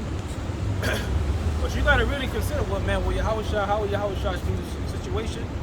And to find out what Yahweh would do, you just go back to the scriptures. You know what I'm saying? See how the men of old dealt with famine. How men of old dealt with losing their loved ones. Ezekiel, he lost his wife. And the Lord told him, all the pretty much ceremonial things you do to mourn the dead, the Lord told him do the complete opposite. In other words, she was an example of what's going to happen. You're not going to have time to mourn for your loved one. See? And there's nothing new under the sun. The Most High is going to try brothers in crazy ways, man. Just prepare your mind for it. Of the possibility of some crazy shit happening to you, your kids, your wife, your mother, your father, those that's dear to you. The Lord is going to really try us, brothers, because the scripture says He's going to start at this sanctuary. So those that believe on Yahweh Bashim Yahshua, you're gonna face the most adversarial challenges, man. Oh, go ahead, bro. This is Job chapter 38, verse 3. It says, gird up now thy loins like a man. Gird up now thy loins like a man. All right. And in the Apostle Peter, I believe he said, gird up the loins of your mind. You know what I'm saying? So you have to be mentally prepared as men. You know, men are known for operating off logic, which goes back to the Greek word, Latin word, logos, which is reason. All right, now reason should come from the scriptures, not our goddamn feelings, man. All right. When you deal with these scriptures unadulterated, you have certain men they can't deal with it. I don't talk about rape. So what if somebody raped your daughter? All type of shit. They get in their feelings. Hate. God doesn't want you to hate. They get in their fucking emotions, man. Why? Because they don't want to gird up their loins like a man. They're selling their feelings, wrapped up in their emotions, man. It says, gird up now thy loins like a man, for I will demand of thee, and answer thou me. Yo, there's times the Lord fuck with you, bro. All body you to the point where you like, man, Lord, what the hell? And the Lord wants your response to be just like Job. You know what? Gird up your loins and deal with this shit, man. Because ultimately it's just to make us better. You know what I'm saying? The Lord don't just fuck with you, girl. I just feel like fuck with you. No, man. All right? It's always a learning experience. It's always a trial and error situation going on. Okay? And the Lord has been slowly trying us because when all hell breaks loose, brothers are going to be already in that mindset to deal with shit, man. We done lost so many things, man, on this side that we ready. You know? Well, go ahead, bro. This is Proverbs 25, verse 28. Because as the other brother was going into, when Esau, bring his wrath upon us, and uses our kids as a like, it's going to take this chip, or we gonna kill your kid. It says Proverbs 25, verse 28. He that hath no rule over his own spirit is like a city that is broken down and without walls. So yeah, man, that's why you have to have control of your spirit, man. The scriptures tell you, blessed he that read it. So if you stay in tune with the scriptures, you know that the Most High put you in that situation for a reason, man. And if you know, if your kid's life happened to get taken, you kind of gotta be like, oh wow, because the whole goal is to serve the Lord to the very, very bitter end. And if you make it, the Lord's gonna bless you, man. You will get your son or your daughter back in the kingdom, man. But if you pick your kid over the Lord, then you wasn't of the elect, and you ain't make it, and the Lord won't be with you, man. So yeah. This is James chapter 1, verse 12. It says, blessed is the man that endured temptation. Blessed is the man that endured temptation, man. All right, because guess who's sending the tempter? The Most High anyways, man. Yahweh Bashim Yahshua is the one that's sending the tempter, which is Satan, But blessed is the man that endured. In the Hebrew word, yakal, man. Brothers gotta pray for that. The spirit of endurance. Right? It says, for when he is tried, he shall receive the crown of life. Yeah, and we're constantly being tried. But the goal is you gotta finish, bro. We have to finish the race. You know what I'm saying? And if you look at somebody running a race, when somebody's running a race, are they looking into the crowd and shit, wondering what the crowd is doing? Hell no, man. They focus on the finish line. So when we run in this race, we can't be too caught up in the distractions of this world. That includes your family members, all right? Why you going out there wasting your life? Go back to school. Some shit like that, you know what I'm saying? Some worldly bullshit they're gonna tell you, their advice, you know? You can't be distracted with them. You running a race, man. You know? You gotta be like Lot, not looking back. Right? It says, blessed is the man that endured temptation, for when he is tried, he shall receive the crown of life, That's what we trying to attain, man. The crown of life is the kingdom. Right? which the Lord hath promised to him that love him. Right, which the Lord has promised to him that love him, man.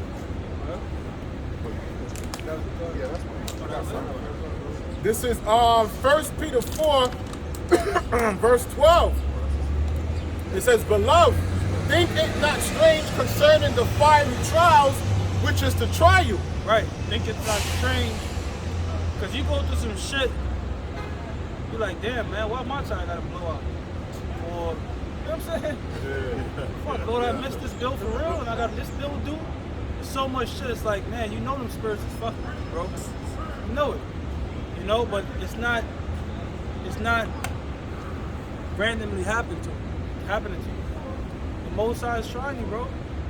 He tries us daily. Why? To make the heart better. Because when things are going fucked up for you, what's the first thing that comes to your mind? Lord, end this shit. Stop Just praying end more. it. You're just like, Lord, just fucking end this bullshit, man. So when the Lord puts you in that state of discomfort, it makes you yearn after him more, man. You know? And like the brother said, you start praying more, man. You start seeking the Heavenly Father more. When shit is going south.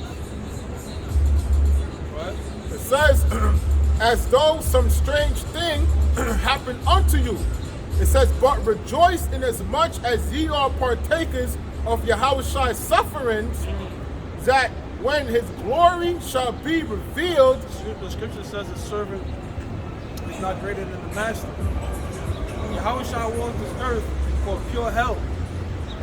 Alright? And he's our master. So when we walk the earth, the Lord's gonna give us help, man. Shit is just not gonna work out your way sometimes. A lot of times actually. You see? But we still supposed to just follow the Lord and just say I'm thankful for the being in this truth. Like the Lord, Yahweh Shah, take whatever. Just don't take the truth, man, honestly. That should be our mindset. Because the Lord would damn near do just that. Did it to Job, he took everything, but he ain't taking his integrity. See? Right? It says, You know that Satan kept his woman around. You notice that though. So you know where their allegiance lies. Go ahead, bro. it says, ye may be glad also with exceeding joy. Yeah. But can I say something real quick? This is what that was getting these thoughts in my mind. I know it was Satan fuck with me. It happened to you because you're not a man of law, you a nigga. When that shit happened to me in my car, Yeah. that happened to you because you ain't a man of law, you a nigga. That's why you got certain people laughing at you because you a nigga. So I'm thinking about, I'm like, okay, but I know that there's some spirits in my that's fuck with me, you know what I'm saying? So I'm like, okay. And then Apostle Gabar said something to me last week. So that scared me. So I'm like, oh shit. So I'm like kind of like, you know, praying and, you know, just praying hard, more deeper, you know what I mean? Because the spirits start fucking with you after a while, you know what I'm saying? You ain't no man at all, you a nigga, that's why that happened to you, you know what I mean? And this is gonna happen, that's gonna happen, you can say you a punk ass nigga, you ain't no, your name ain't Yahweh, you know? You know, kind of crazy shit, you know what I mean? Yeah, Yo, so Yeah. you gotta stand strong, man. Hey, bro, they fight you in your sleep. When I was sick last week, man, that shit they was shaking, man. Them demons was going hard, telling me all types of shit, bro. I thought I was gonna give up the spirit. But then in my head, I'm like, really, that's, you know, it's the judgment of. And you had this nigga Kevin Samuels just died, so my mind was racing, thinking all types of shit. Goddamn, you know what I'm saying? Yeah. Bro, but you know, look, man, at the end of the day, we're in the hands of the Lord, and if we keep doing the work of the Lord and believing in the Lord, you're always gonna have them demons trying to test how really much you believe in the Lord. That's right. Are you gonna fall to these thoughts, or are you gonna go over strong on the Spirit? All right, bro. Sirach chapter 2, verse 1. My son, if thou come to serve the Lord, prepare thy soul for temptation. Yo, the biggest temptation always start in the mind. That's how Satan attack you the most. Like, Your mind. have you thinking shit about brothers? Have brothers are thinking shit about me and all types of shit that there's no evidence of. But the It's your mind. It's the there's thoughts no of your evidence of mind. this shit, but Satan is plotting that shit in your head. Yeah. And he's just like, yo, shit, you kind of believe that. Let me just keep adding fire to it. Like, you know what I'm saying? Huh? In your voice, bro. And then the shit blow up in your face. You know what I'm saying? All you gotta do is keep on constantly praying. And don't assume shit. Assumption is the mother of all fuck ups. That's what the apostle of the Paul said. It's true. And Satan will have you think all type of shit with no evidence. Doubt yourself. You know? Doubting others. Doubting others, having you think you're not a man of the Lord. You know? On Saturdays, now you feel like sluggish. Like, what the fuck? You know what I'm saying? So, them spirits, it's gonna constantly fuck with you, man. You're trying to do your show, next thing you know, you're knocked out of sleep. Like, what the hell? You see? So it's like a fight, bro. Go ahead. Verse 2. Set thy heart aright and constantly endure. You see the thing when you do this truth, all the stuff that we're talking about, that shit don't really happen if you pursue shit in the world. You know what I'm saying? If you try to be a wicked ass nigga in the world, Satan is gonna tell you stop. You know, oh man, shit, man, I'm having thoughts about not doing this. Hell no, man. bless Look you. at them niggas. They get blessed. I'm an island boy. Tattoo himself up. Got 40K a day. So when you serve Satan, life becomes easy. You know what I'm saying? But we gotta have the mind in how it shot. Like, man, fuck this world. You know? The Apostle Tahar said, you gotta learn to suffer. You gotta learn to suffer, man. You gotta learn to suffer. He said that, and I wasn't there when he said it, but he said it on the video, and I heard what he said. When you come into this truth, you gotta learn to suffer. Because this truth is about suffering. Like Yahweh Shah suffered, you're gonna suffer. You gotta learn to suffer. You gotta suffer patiently. Patience means to suffer. You're right, bro. Yeah, because there was an old English word they used to say, suffer me a moment.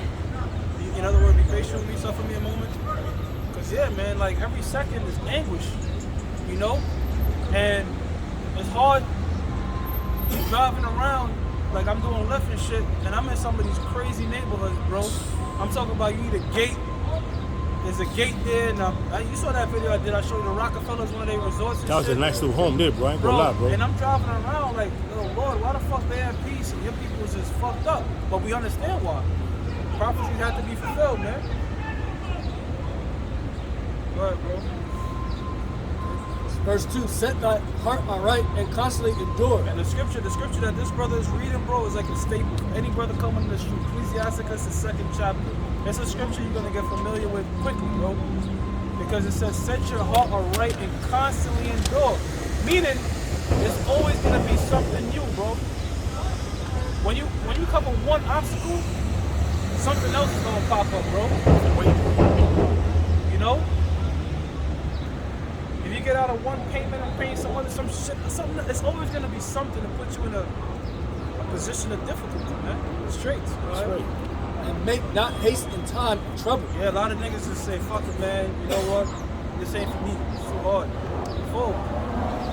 But the scriptures say, he says, make not haste in the time of trouble. Go ahead. Verse 3. Cleave unto him and to Bach. That's the Hebrew word, the bach. To cleave onto the Heavenly Father, man. Go ahead. And depart not away. And depart not away. So don't fold. Just endure it. You know? And look up. Oh, man. No, 120 years. You're seeing a whole bunch of wicked shit. You know how many days you're probably like, yo, Lord, just let it rain, man. They was mocking I'm tired them. of building this shit. Just let it fucking rain on these niggas. Now I hate them. And they was mocking them. Mocking him, talking shit. But he said, you know what? I'm gonna keep building this up. The Spirit of the Lord is just on him. Just keep building it, keep building it. I know the Lord's gonna eventually flood these niggas. I can't wait. And then it happened, and then even as much as he wanted them dead, he started to feel compassion a little bit. Getting them gargles and shit, water coming up. They was beating on the door, boom, boom, boom, boom. They No one wanna let say me shit in. Like, nah, just bring my baby in. I'll die. Just leave my kid. Woman crying. So then that starts to play in your mind, like, damn, like, oh, this a baby. Angels said, seal this fucking door, man. You know what I'm saying? That's why the Lord eventually is going to have to put his spirit upon us when it comes time to kill. Yeah. Because Ezekiel 9 and after a 4. while, you bashing babies' heads on the stone and shit. As a man, you're going to hear them crying and shit. And damn, maybe this baby, you know, say it's going to come in your mind. Tell you that shit, you know? But that's why the Lord's going to have his spirit on us was a complete cold hardness, man. Like a Terminator, like, you know, in Arnold, the Terminator, he's just mowing people down on stage. He went to the police stations and started mowing down motherfuckers, man. He ain't give a fuck about a family or not. He's on a mission. That's the spirit the Lord's going to pour on us. All right? That's right. And that thou mayest be increased at thy last end. Yeah, so this truth is an investment, man. You know anything about investment, man? You buy some shit, it'll go down. Motherfuckers is mocking you and it'll stay down there for years, man. Then they shoot up. Then it would just shoot the fuck up, and the person that held on to all that shit, Reap the benefits. they're the ones that rewarded, and you paid $1 to get in because you believe, all right? But when it's popping, now it's 1,000. They try to break their pockets to get in, they can't. So we invested our damn near entire lives in this, man. Like, fuck. That's right. This truth completely affected our lives, bro. For a greater glory, because the life that we're living, if it wasn't for the truth, we would have been out in the world trying to make it or whatever, you know? But when you come in this thing, it completely affects your entire life decision making and everything. You see? And you're going to be scoffed at it for it. You're going to be mocked, you know? Because why? Because people don't see us in our power yet. But when we get that power, they don't see that yet. They just see us as a joke. The hell they wearing? What are you talking about? You niggas Muslim? You know what I'm saying? But when you start shooting a goddamn fire beam out your hands and eviscerating somebody, everybody's gonna just fall down, drop down. My Lord, you know? And we're waiting for the Lord to give us that power. Verse 4, whatsoever is brought upon thee, take cheerfully. Whatsoever, and that's why I come every brother, we go through different shit. You know, there's certain things a brother go, you're like, damn, that hell is just for that brother because he's meant to handle that. Another brother is different than another hell, man. So you got financial hells, you got physical hells, like body ailments. You know, you might be going through shit with your parents, shit with your woman and kids, you know? For some reason you can't get out your goddamn mom's crib, everything keeps popping up in your way, you can't get out. It's just literally annoying shit, bro. You're like, man, if this only happening because I'm teaching the word of the Lord. That's right. So, shit like that. And be patient when thou art changed to a low estate. Right, because you could be the it man in the world, you know? You could have been a cool guy, shit was going smooth back in the world. You come in this world, if you come in the truth, then them demons just start jumping on people. They just start fucking hating you, bro. Putting stumbling blocks in your life. You're like, where the hell is this coming from, man? The fuck? You know where it's coming from? It's coming because you start doing the work of the Lord. You know? It's not till later on in the truth that you learn how to work with the demons, man. I'm talking about the demons on these people. That's right. You know what I'm saying? Avoid them. Because the scriptures tell you, you know, a righteous man can make even his enemies be at peace with him. But that takes time.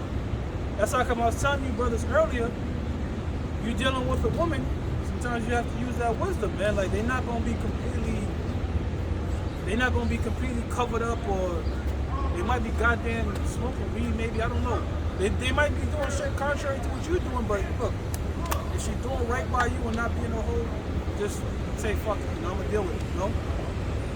This is hell. You're not gonna have the criminal crowd. That's right. Even when things are righteous, bro. Back in Solomon's time, he still couldn't find one. So how much more now? Go ahead, bro. Verse 5, for gold is tried in the fire, and acceptable men in the furnace of adversity. Proverbs 25:4. Read that again. Sirach chapter 2, verse 5. For gold is tried in the fire, and acceptable men in the furnace of adversity. Right, so fire represents affliction. That's how acceptable men are tried. Alright? They put through shit. You know? How can we be up in the kingdom of heaven not going through nothing? We have to go through shit, man. Why? That's how we learn how to judge. You know? When you growing up, your parents was telling you, don't do this, don't do that, because when they were kids, they did this and did that. You know what I'm saying? So the Most High, you look at the apostles, look at everything that they taught us. we be experiencing it, bro. As we go on the truth. Having your woman live with you, going through court systems, they've been through it. See what I'm saying? And they tell us what not to do and what to do because they've been through that trial and affliction. So the Lord tries us, man. Verse 6, believe in him and he will help you. Yeah. Believe in him. The scriptures tell you that it's impossible to please the Heavenly Father without faith. So when all hell seems dire, Satan's putting shit in your mind, that's when you gotta pray more. Believe in him. That's right. You know what I'm saying? And the crazy shit is this. At the end of the day, you don't have a choice if you're going to believe or not. Really. You know what I'm saying? If you're a man of the Lord, no matter what's brought upon you, you're going to constantly seek the Most High. And if you're not, you're going to do the opposite. You see what I'm saying? So it's all in the hands of the Lord anyways. That's right. Believe in him and he will help you. Order thy way aright and trust in him. Yeah. Trust in him. All right? Don't trust in the so-called white man. Hey man, well, last week when I was sick, I was really fucked up. The first thing my parents said when they came in the house, you want to go to the hospital? I said, hell no. I said, that ain't the way. You said it with conviction. Hell no, right? Hell no, that ain't the way. I said, did you bring the sage? They said, yeah, we brought the sage. Did you bring the frankincense and myrrh? Yes. All right, so when you get that, get to praying, man. Exercise these demons out of here. Get to using these herbs. All right? But you see the way of this world. The way of this world is, even as much as they call themselves believing in a higher power, something happened. You gotta, now you got to go out of hospital, man. I'm telling you. I'm like, hell no, I ain't doing that shit. I'd rather just drop dead in this apartment. What's going to happen is Esau only going to do is this: examine you, go to the pharmacy, Yes, bro. go to witchcraft, go to the witch doctor, get some prescriptions, and there you go. Yeah, man. Either you gonna, I was like, either I'm gonna die in this apartment, or you go to the hospital, you're gonna die there, but now you done gave them half your wealth, man. So fuck them. Believe in the Lord, man. And you're gonna get dead. That's what I'm saying. You're gonna die with death. So fuck the hospital system, bro. Go ahead, bro. Verse 7, ye that fear the Lord, wait for his mercy, and go not aside lest ye fall. Yeah, wait for his mercy. Read that again. Ye that fear the Lord, Fear the Lord. When you fear the Most High, pursuant to the book of Psalms 34:7, you have angels around you. Right now, we have angels around us, bro. Pastor Little Call, he said this years ago after camp on 34th. When you leave this camp, you're susceptible to the spirits. You know what I'm saying? Anything can happen. Once you're out, you're susceptible to the spirits. But when you got the fear of the Lord, there's a hedge. There's always a hedge. You know what I'm saying? constantly pray. Yeah. Have to. Right. Ye that fear the Lord, wait for his mercy, and go not aside, lest ye fall. Right. Exactly. So that's what's crazy about it, because you're getting so much hell, so much thing put on you, but you haven't fallen. Giving up is falling. When you give up, that's when you fell. But it might feel like you'll fall, like, because the Lord is putting so much hell on you. You're like, damn, God, what do I do? But you haven't truly fallen till you just giving up, man. And that's what them demons, and I'm gonna keep saying it, man. Last time we did a lesson on the demons, they came hard at us. But, brothers, demons are just proving agents, man. That's it. You know what I'm saying? That's all they're doing, proving if we're men of the Lord or not. You can't really get in your feelings about it. They're doing a job. We have to do our job. Verse 8. Verse 8. Ye that fear the Lord, believe him, and your reward shall not fail. And your reward shall not fail, man. Alright? Which is the kingdom. We're praying for the day when we're looking down, and one brother, he said he had a vision, and the bottom of the chariot was like see-through glass. Like, you ever see those movies with the spaceships? And it's like a hologram, not a hologram, it's like an invisible force field, but it's clear.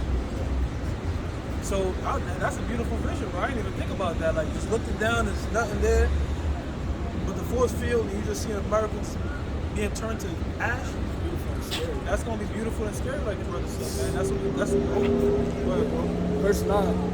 Ye that fear the Lord, hope for good, and for everlasting joy and mercy. Right. You that fear the Lord. Read it again. Ye that fear the Lord hope for good You got something? and for everlasting joy Got it? and mercy. Proverbs 25 before you still got it? Yeah, I do. Yeah, so we hoping for that everlasting joy and mercy, man. All right? All right, brother. It's Proverbs chapter 25, verse 4. It says, take away the dross from the silver, and there shall come forth a vessel for the finer. That's what dross represents. What? The impure metals. All right? Before gold is turned into fashion to the jewelry, you can't even really recognize it, man. It's a whole process that goes into it. All right? And the major part of that process is adding fire to these metals, man, to get rid of the impurities, man, because certain metals melt at different heat points. That's right. See? So you're burning off the impure metals. What's the impure metals? Wickedness that was on us, man.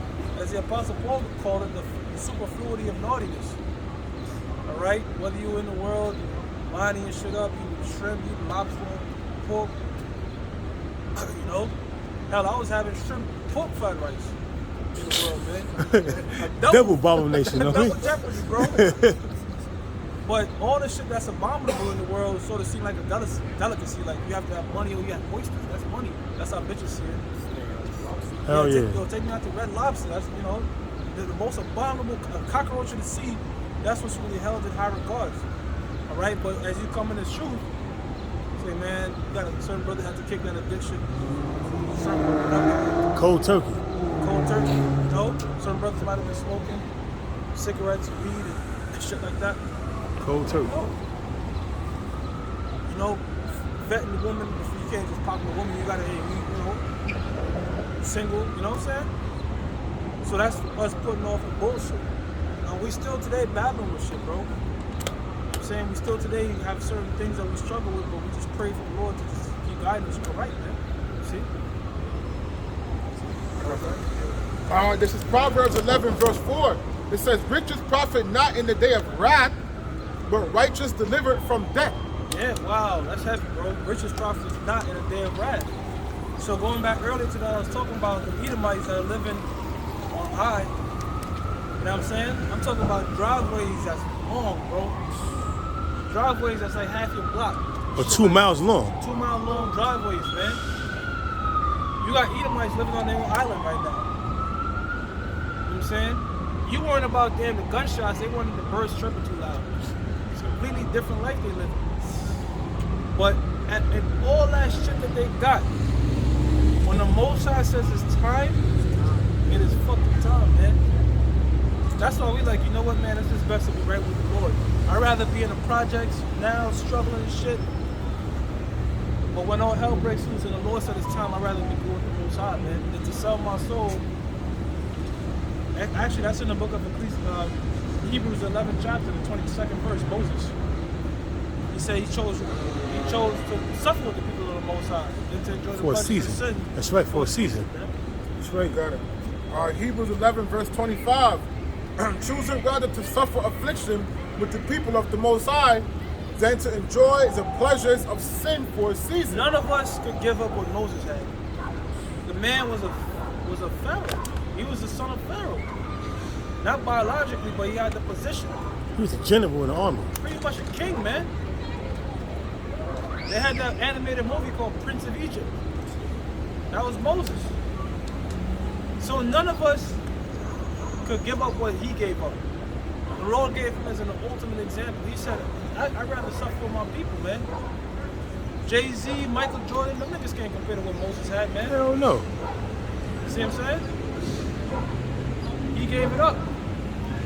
And the Lord magnified it, man. And they both billionaires. Jay-Z and Michael Jordan are both billionaires. Yeah. Yeah, man. So, you know, compared, like if you convert the currencies, Moses is a multi-billionaire, man. Trillionaire, probably. Trillionaire. However you want to, you know what I'm saying? Because he had actual gold, land, cattle, slaves. Michael Jordan don't got no slaves. He got slaves he got to pay, but you know what I'm saying? So they not on, it's a different type of level he was on. He gave it all up. Why to serve the Lord? That takes an immense amount of faith. And that's what this land is desolate of. This land out here is desolate of faith, man. People don't believe in the Most High. People believe in themselves. Follow me. Follow me at. Book us about Not about the most. Second Ezra 5:1. Yep. Land is bearing the faith. Pretty much. Right, brother, read it. Second Ezra, chapter 5, verse Spirit 1. over there got to die on faithfulness. Nevertheless, as concerning the tokens, behold, the day shall come, that they which dwell upon the earth shall be taken in a great number. They shall be taken in a great number because there's different sorts of spirits of vengeance coming upon this place. Famine, race riots, hell coming here, man. Go ahead. And the way of truth shall be hidden, and the land shall be barren of faith. Yeah, and the way of truth shall be hidden. All right? Because what? The scripture says Amos 8 and 11 is going to take place, which is a famine of the word. All right? We're little speckles of faith that you see out here, man. You know what I'm saying? What, probably like 50, 60 souls in a city of 8 million? You know what I'm saying? I'm not even counting a lot of other groups that call themselves Israelites because they don't got no faith, man. You got the IUIC posting up pictures of those niggas talking about the up-and-coming generation of prophets. You stupid fucking niggas want to see people get older in this shit, man? Right. I'm trying to get the fuck out of here, man. Niggas, got these little ass niggas talking about the next up-and-coming generation of prophets. These are the last of the prophets right here. Yeah, bro. I don't want to see no fucking up-and-coming generation of prophets, man. What the hell are you niggas on, man? Oh man. Yeah, bro. So we gotta stay here another 10 fucking years so your son can grow up in this shit and be a prophet? 15, 20 years. 15, 20 years so we can see this little nigga fill out his garment? Get the fuck out of here, man. Madness, bro. So they don't have no faith. If you have faith in the Lord, your mindset is Yahweh Shah is coming yesterday, man. This place gotta go immediately, man. And you know what the spirit is telling me too, bro? I'ma say it, man. A lot of them niggas wanna see Nate drop dead to take his position, man.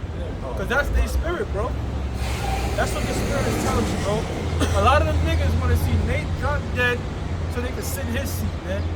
Cause everybody in that shit is about the vainglory. Hey, bro, you could be right, bro. And shit. Watch, get my garment flowing, Doc. Get it flowing. like Batman's cape in the wind. Remember how Batman cape when he posing his cape is flowing in the wind? Make sure you put the lightning effects. That's these niggas, vainglory, man. That's why the Lord is gonna completely destroy them, man. Bring them low. Please read it. Go ahead, brother. Verse 2, but iniquity shall be increased above that which now thou seest. Sin upon sin, man.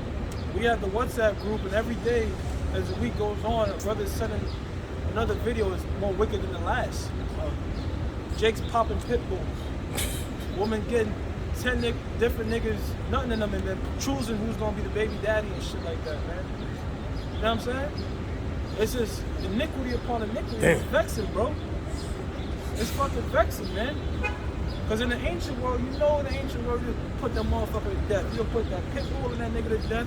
You'd have chopped up that wicked ass fool. Alright? But this shit gotta keep going. That's how come the scripture says the vat, this place is fully ripened, man, for that destruction. The vats overflow with wickedness. Go ahead, bro. Or that thou hast heard long ago. Yeah, man. If this place is to continue, bro, women will just walk around naked. Women, right, they'll just walk around naked, bro. That's the shit, that's the way it's headed. They already got new beaches, next is just new whatever. This society is do as thou will. You know? And the moment you start saying, no, men shall live by law, statutes, and commandments, you're labeled a demon. You're a terrorist or some shit, man. When they're the real terrorists and demons. Are they terrorists? They holding the children of Israel hostage, man. It's subject unto their wicked ass philosophies, man. Well, Verse 3, in the land that thou seest, now that you have fruit, shalt thou see waste suddenly. yeah, Malachi 4:1. All right? The Lord is going to burn this shit up and not leave a blade of grass. Neither root nor branch. All right? Which is talking about physical blade of grass. And it's also talking about family. The roots and branch represents your offspring, man.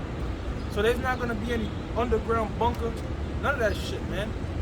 In the kingdom of heaven, Yahushua's rulership, America is going to be the equivalent of the deep sea. Because the deep sea is only inhabited by certain creatures. You can't bring a goddamn space, what's it called? The submarine can't go there. It's like a bounds where they can't pass. That's going to be America. It's only going to be, the atmosphere is only going to be built for certain creatures that can live here. This is going to be their kingdom. Scorpions and desert dragons and shit. This is going to be their kingdom. Vultures, you know? It's going to be uninhabitable, man. But that's it. You read the part about the land being desolate and free, right? All right, go ahead. Just touching on what you were saying earlier about how, they, for the camps, they want this society to continue because, they're not going through the trial and tribulation that us men that are teaching under the umbrella of GMS according to the scriptures, man. They're not acknowledging their sins, okay? They're not praying to the Most High to end this place. This is Psalms 51, verse 1. It says, "Have mercy upon me, O power, according to thy love kindness, according unto the multitude of thy tender mercies, blot out my transgressions." And you got these other camps, they're not praying for the Most High to blot out their transgressions because they feel like in their own eyes, they're not doing no wrong. They feel like, what they're doing is righteous, man, when in actuality, they're just being wicked, man. It says, verse 2, "Wash me thoroughly from my iniquity and cleanse me from my sins." And if you know anything about the ancient time, because I'm from the islands, man. So when they wash clothes back home, they're taking it, man. They're wringing it and they're wringing it, right? And they're hitting it against some type of wall to clean it, man. So when King David was telling the Most High to wash him thoroughly, you got to remember, man. The scriptures was written in a time period, where words were different from now, man. So King David was basically praying to the Most High, man, to put him through these trials and tribulations because he wanted forgiveness, man. He wanted to prove himself to Yahweh Shem Shai for going off and committing sin, man. So he was praying to the Most High, and the Most High putting him through those trials and tribulations that was making him, just hate the heathens. Or in this time period, it will make us want to hate this world and want it to be destroyed. But these other men, they're not praying for the Most High to wash them thoroughly, man. Okay? They're praying to Jesus Christ to continue in their wickedness and just keep growing in this wicked society, man. So why would they hate this place, man? It says, and to cleanse me from my sins. It says, "For I acknowledge my transgressions, and my sins is ever before me." Yeah, man. See, so you have to acknowledge your wickedness, man. You got to pray to Yahweh Shem Shai to forgive you of the sins you committed in your past life and your current life, man, okay? So we're not saying that we willfully go off, but hey, shit happens, but we might accidentally, oh shit, it's the Sabbath, and you may either heat up something, or you may be watching something like, like boxing or fighting. We make accidents happen, but when we acknowledge it, what's the first thing we do? We pray to Yahweh Shem Shai, we sign, cry, and beg for forgiveness, man. That's right. Sometimes you fuck up, you're like, man, I already know who was gonna fuck me up. Real, bro. Like, damn, like you might have slipped, you're like, damn, I already know it's gonna happen, bro. But it's good, man. It's good, bro. Yeah. So it says, "For I acknowledge my transgressions, and my sins is ever before me." Yeah, man. Because I'm getting in the book of Psalms, man. Because the book of Psalms, it shows you just how heavy and deep King David was constantly praying to Yahweh Shem Shai, man. Acknowledging his wickedness, man. Every time something went wrong, King David was praying to the Most High non-stop, day in and day out. That's the spirit that we got to be in, man. That's you right. You got to pray as much as you can, man. That's right. King David's Jacob, bro. Yeah, calm. That was it. He also Peter, Zerubbabel, Moses. Psalms chapter 51, verse 7. "Purge me with hyssop," because hyssop is a cleansing herb. It cleanses you from within out, and the Lord deals with the inward man instead of the outward man. "And I shall be clean. Wash me, and I shall be whiter than snow." And being whiter than snow is being purged from sin.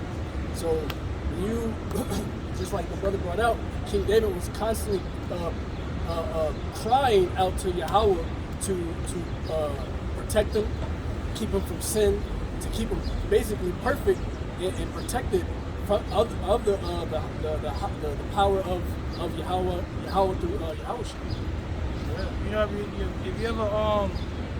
if you ever been like from the islands, or maybe they allowed it back then, but your parents was hitting you every time you did something bad, they beat your ass.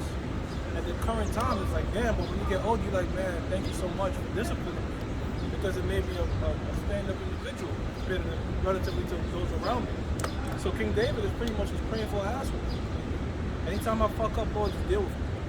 In fact, the book of Psalms 141:5 says, let the righteous smite me, because I know it shall be an anointing. So not many people have that sort of integrity. Most people, when they get into some shit, their first thought is, yo, can you let me off the hook? King David was like, nah, fuck you, Lord. And you know, when the Lord deal with you, it ain't nothing easy. That's right. So he said, Lord, just wash me thoroughly. Like the brother was saying, that's taking a garment and beating it against a rock. You can look it up on YouTube. Some chick in India, she was washing the garment, she was beating the shit out of that joint on the rock, bro. So that's really what you got to picture when King David, said what he said. But real quick, can I make a statement? Real quick, if you're not being purged, if you're not being chastised in this state of ours, man, you gotta really sit back and consider, man, like, damn, the Lord is not chastising, I'm not going to do nothing, everything is going right. I get scared. Basically, I get scared. Because everybody's gonna go through something in the truth, man. It's a cycle, bro. Like the hell and the judgments of the Lord is the ring. So there's times when it ain't gonna be that much hell on you. There's times, and during that time, that's when my mind is like, I already know something's gonna go bad. You know what I'm saying? When shit is going smooth, I already just know, like, Lord's about to fuck me up. You just know it. As long as you're teaching, you know eventually that hell is gonna come. But it don't last forever.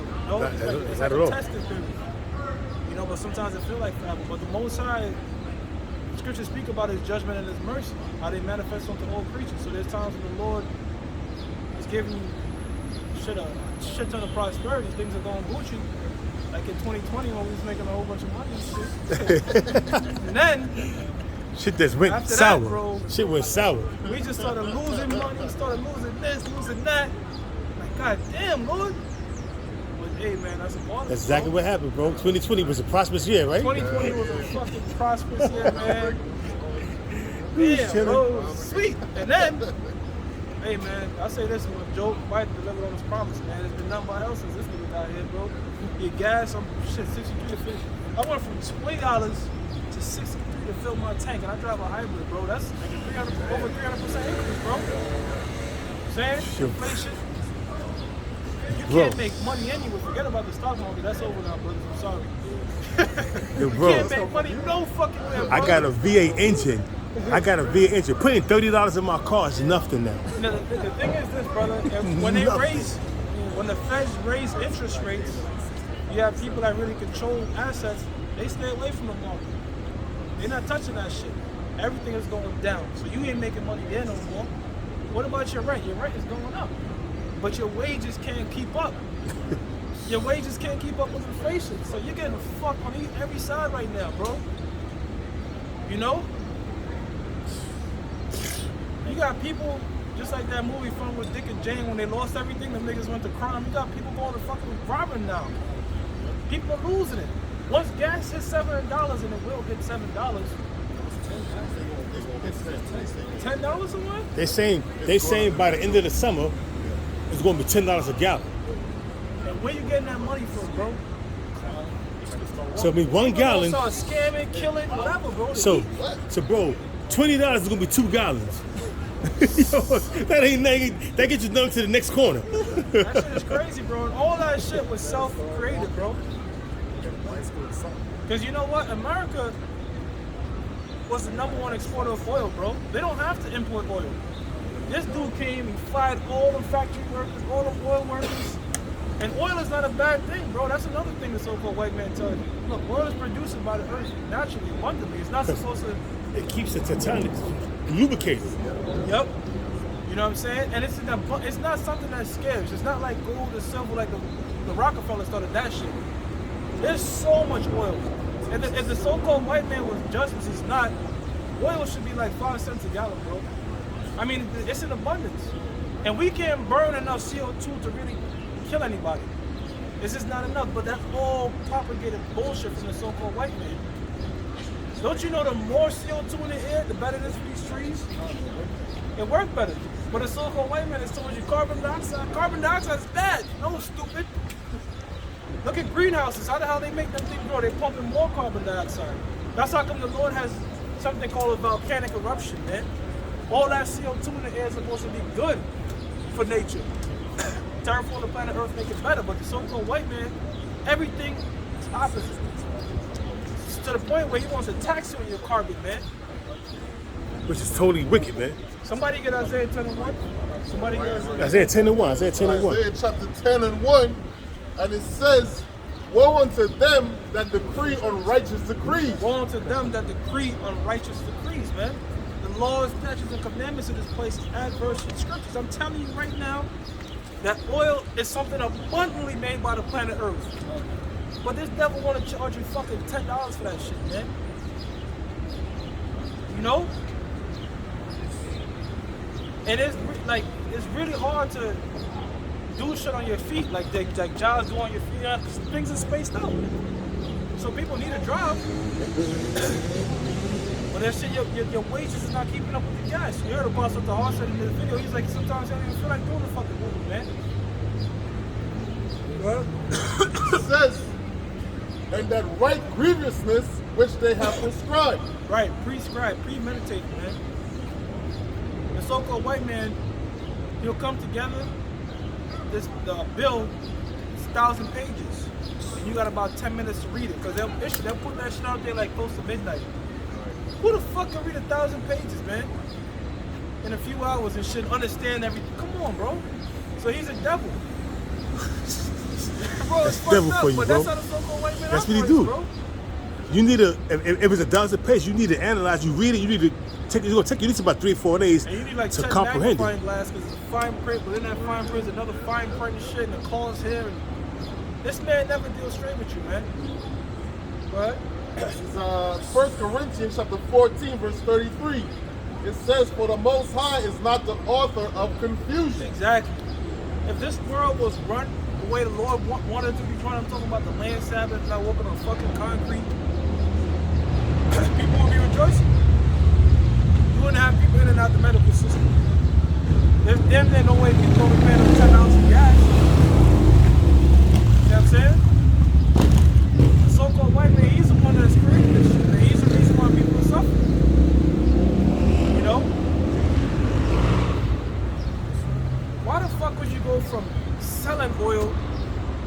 Nah, we don't want to do that. We want to buy it from across the world now. Madness, bro. You know what I'm saying? Yeah, the Bush family, they have many oil rigs in Texas. All of New Mexico and Texas, they have many oil rigs and land that have, like you said, an abundance of oil wells. But they keep it for themselves, for their own, for the fatness of the earth. Oil is, bro, in Alaska, Colorado, Texas. the earth, Texas, all right? The earth produces oil in abundance, bro. It's not something that's scary. Go into that documentary. The Rockefellers is the ones that started that shit. Well, the Rockefellers are the hoarders of the oil because they monopolize the oil They industry. monopolize the oil industry. So they hoarding that shit. So the oil is in abundance.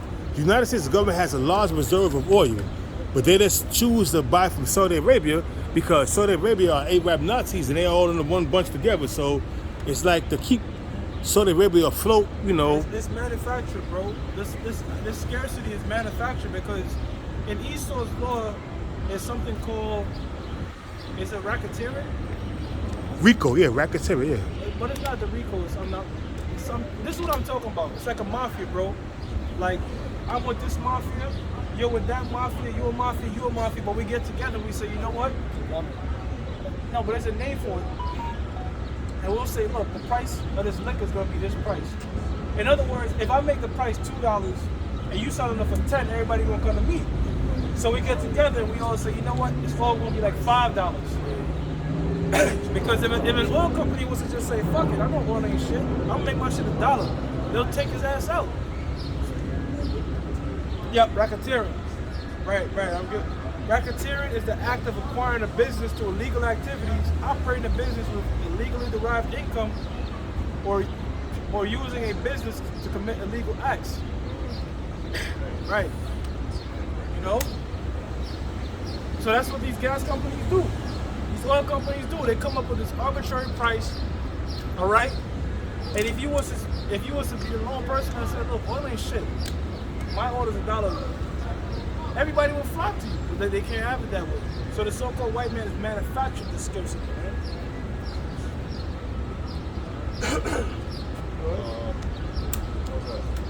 It says, 1 Corinthians chapter 14, verse 33, it says, for the Most High is not the author of confusion, but of peace, as in all churches of the saints. Right, so when you, man, I'm doing the driving and shit, I'm passing certain churches, and they got the rainbow on it. Now, the rainbow, this is a double of confusion. One, you're not supposed to have a homosexual in your congregation. Period, that's off. That person should be put to death. But the double confusion is taking something that's sacred, such as the rainbow, and associating it with sodomy. The Most High said it should be a covenant in the heavens that this is why I'm not going to flood the earth again.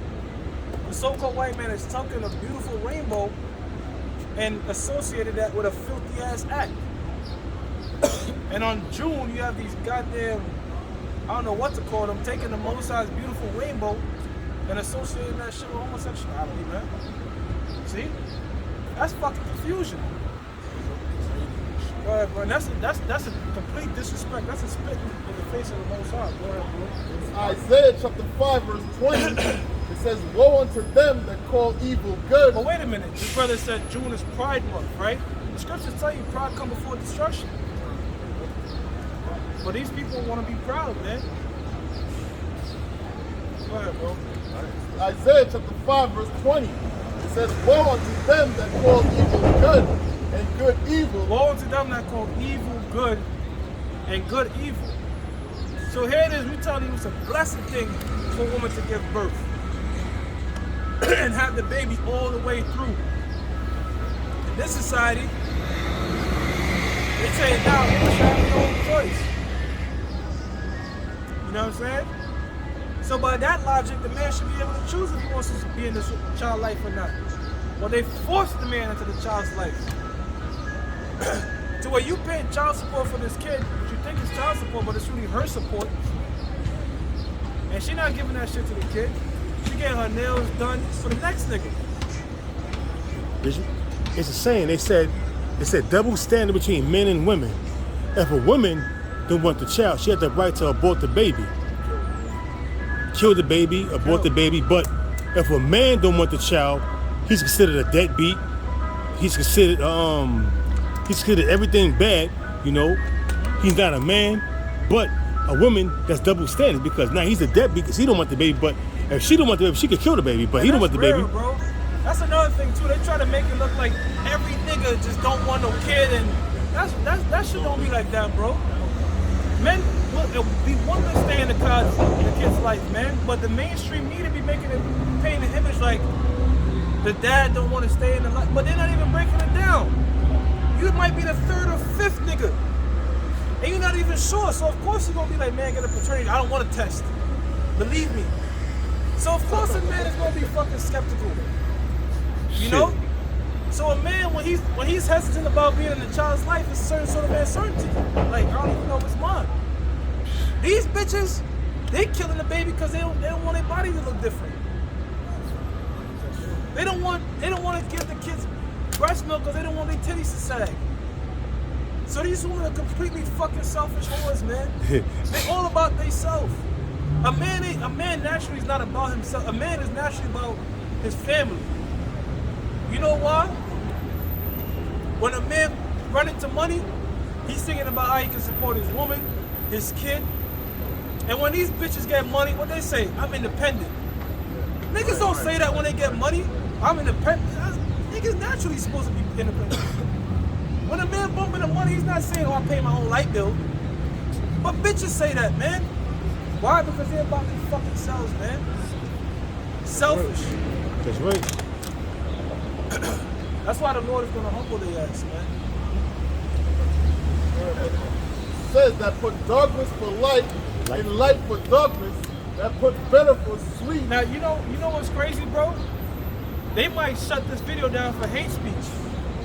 Meanwhile, 21 Savage talking about killing niggas, multi-hundred million views. Niggas having 100 million views talking about spraying a nigga. I killed, spot him, got him, rock him, hop down. You know, all type of shit, killing niggas. That, for some reason, that's not hate speech. Literally, the niggas saying I hate my ops. That's not hate speech. That's promoting violence. That's what they want. Promoting violence, brother. That could fly on the internet. That'll get a billion hits, straight up. But the moment you start bringing out the scriptures, oh, it's hate now. You can't promote truth. Don't you know the mayor of New York, Greg Adams, that bald-headed nigga? He said, I believe a woman should have the right to a body up until birth. Meaning, that baby's coming out the pussy, live. I don't want it.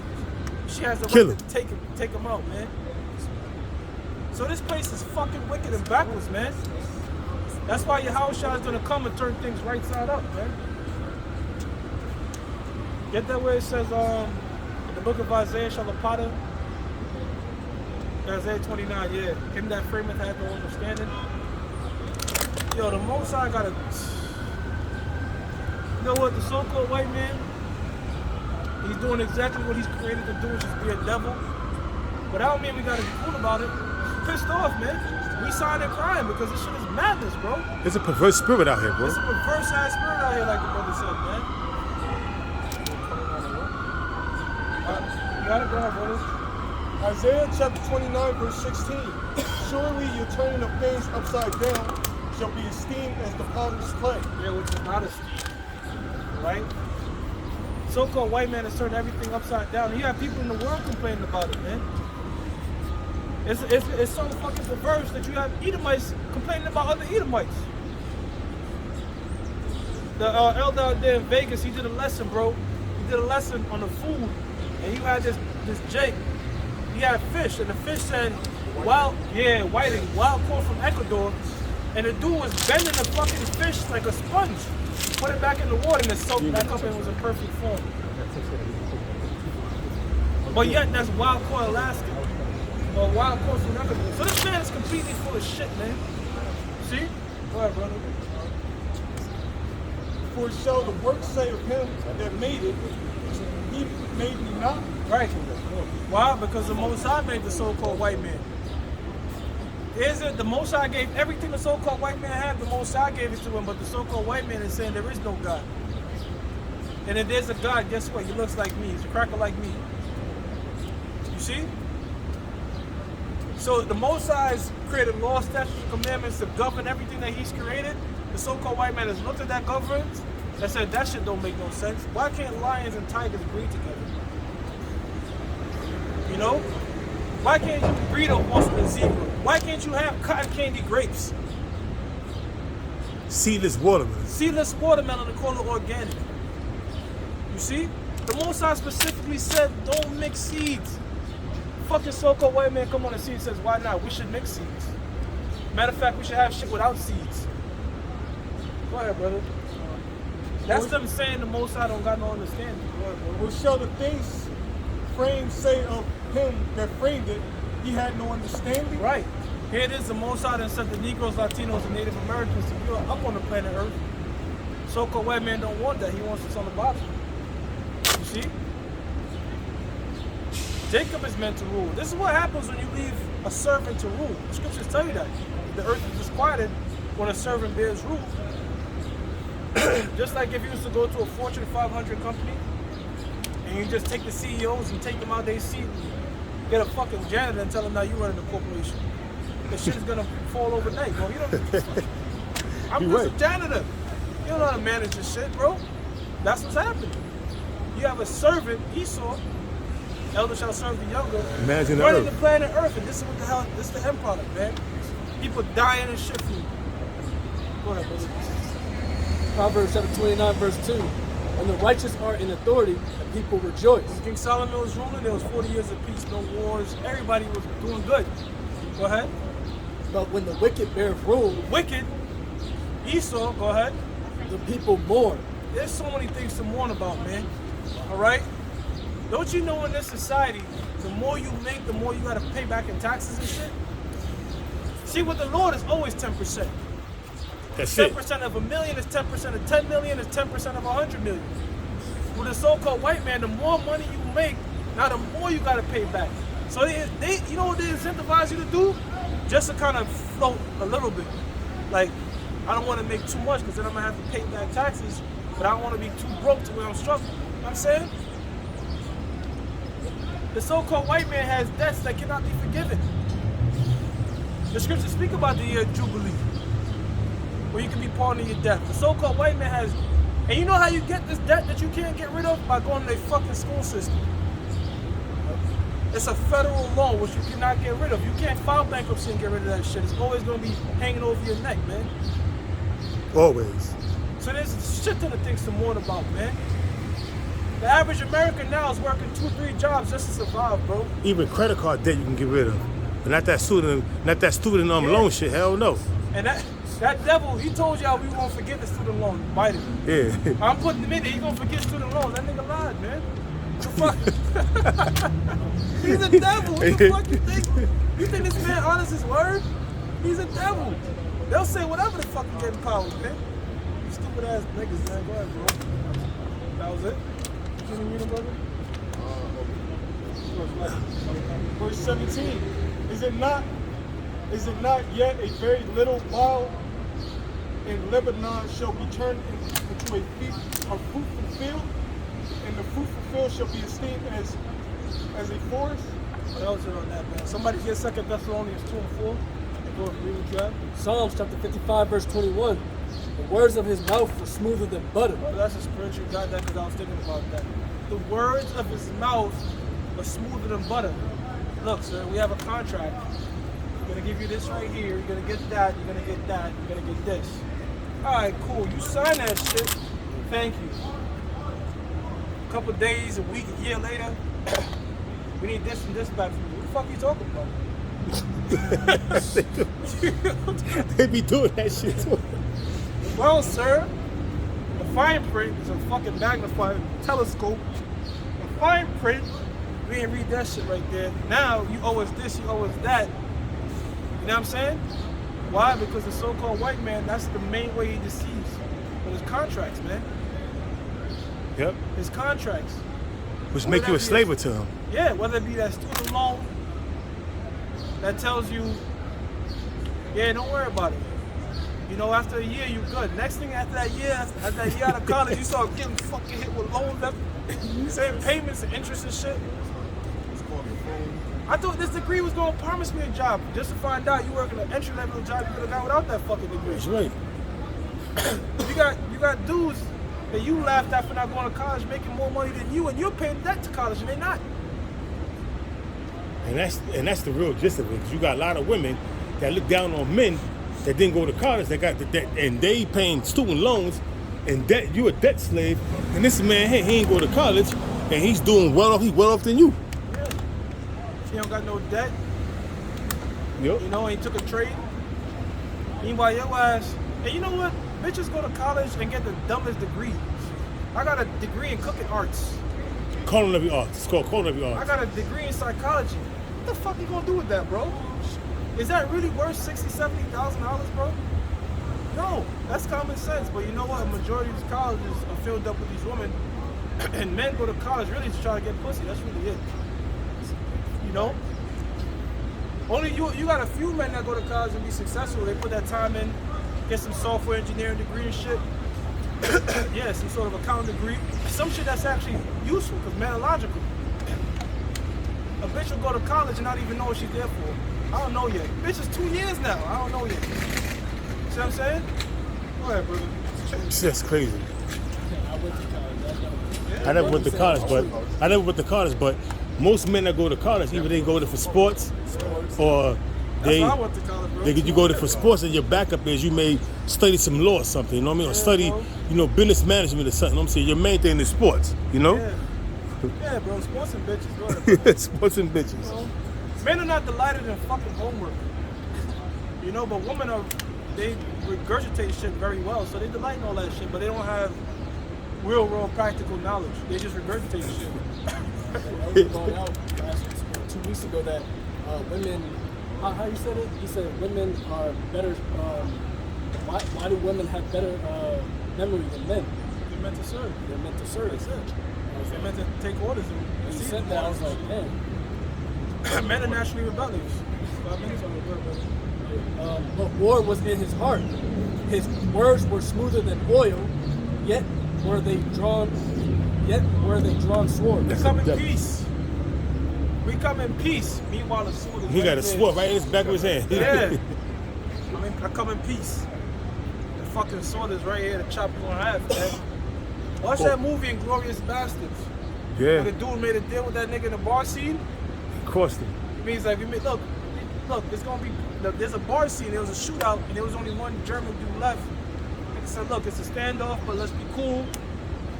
As soon as that German put his gun down, that bitch put 2 holes in him. Boom, boom. That's how the so-called white man operates, man. And you Negroes, Latinos, and Native Americans have been fucked on all sides trusting in this man's treaties. That's what Gad learned. He learned he was a man these white men is the devil. This Let me- guy folk talk. Let me ask you Negroes and Latinos and Native Americans something. Mainly you Negroes. Were you better off in the 50s or were you better off now? Were you better off in the 50s where you were struggling together as a family and you had a hard-working man out there, the house in order? Or are you better off now with the introduction of welfare and food stamps where there's no fucking families and your daughters are twerking, busting it open on OnlyFans? All right, bro. So the so-called white man is all the shit that the programs that he really said he come to create and help us with has only made our society worse. Go ahead, brother. Verse 22. Cast thy burden upon the Lord, and he shall sustain thee.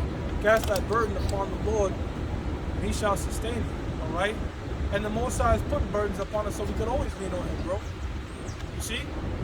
That's how come, brothers, this world is always going to fuck you over, bro. It's always going to fuck you over because we're not meant to prosper, bro. It might seem like we had that little good run. Yeah. That shit ain't going to last, bro. It's just the truth. More often than not, we're going to be in a situation where we're struggling with some shit. That way we call on Yahweh Hashem Shah, man. That's right. Go ahead. He shall never suffer the righteous to be moved. He shall never suffer the righteous to be moved. The scriptures also said, I've never seen the righteous begging bread. So, as we're speaking about all the calamities and everything that's going to come upon America, all right, some way, somehow, the scripture says, only with thy eyes thou shalt behold it, man. All right, so we're going to be in the midst of it. Shit's going to be scary, but faith in Yahweh Hashem Shah is going to get us through it, man. That was it. No, that was it? All right, with that, we're going to give our praises. To Yahweh, Ba'ashem, Yahweh Shah, Ba'ashem, Kakadash. It belongs to the apostles, death to America. Ababa Bo. Baba Ball, Shalom.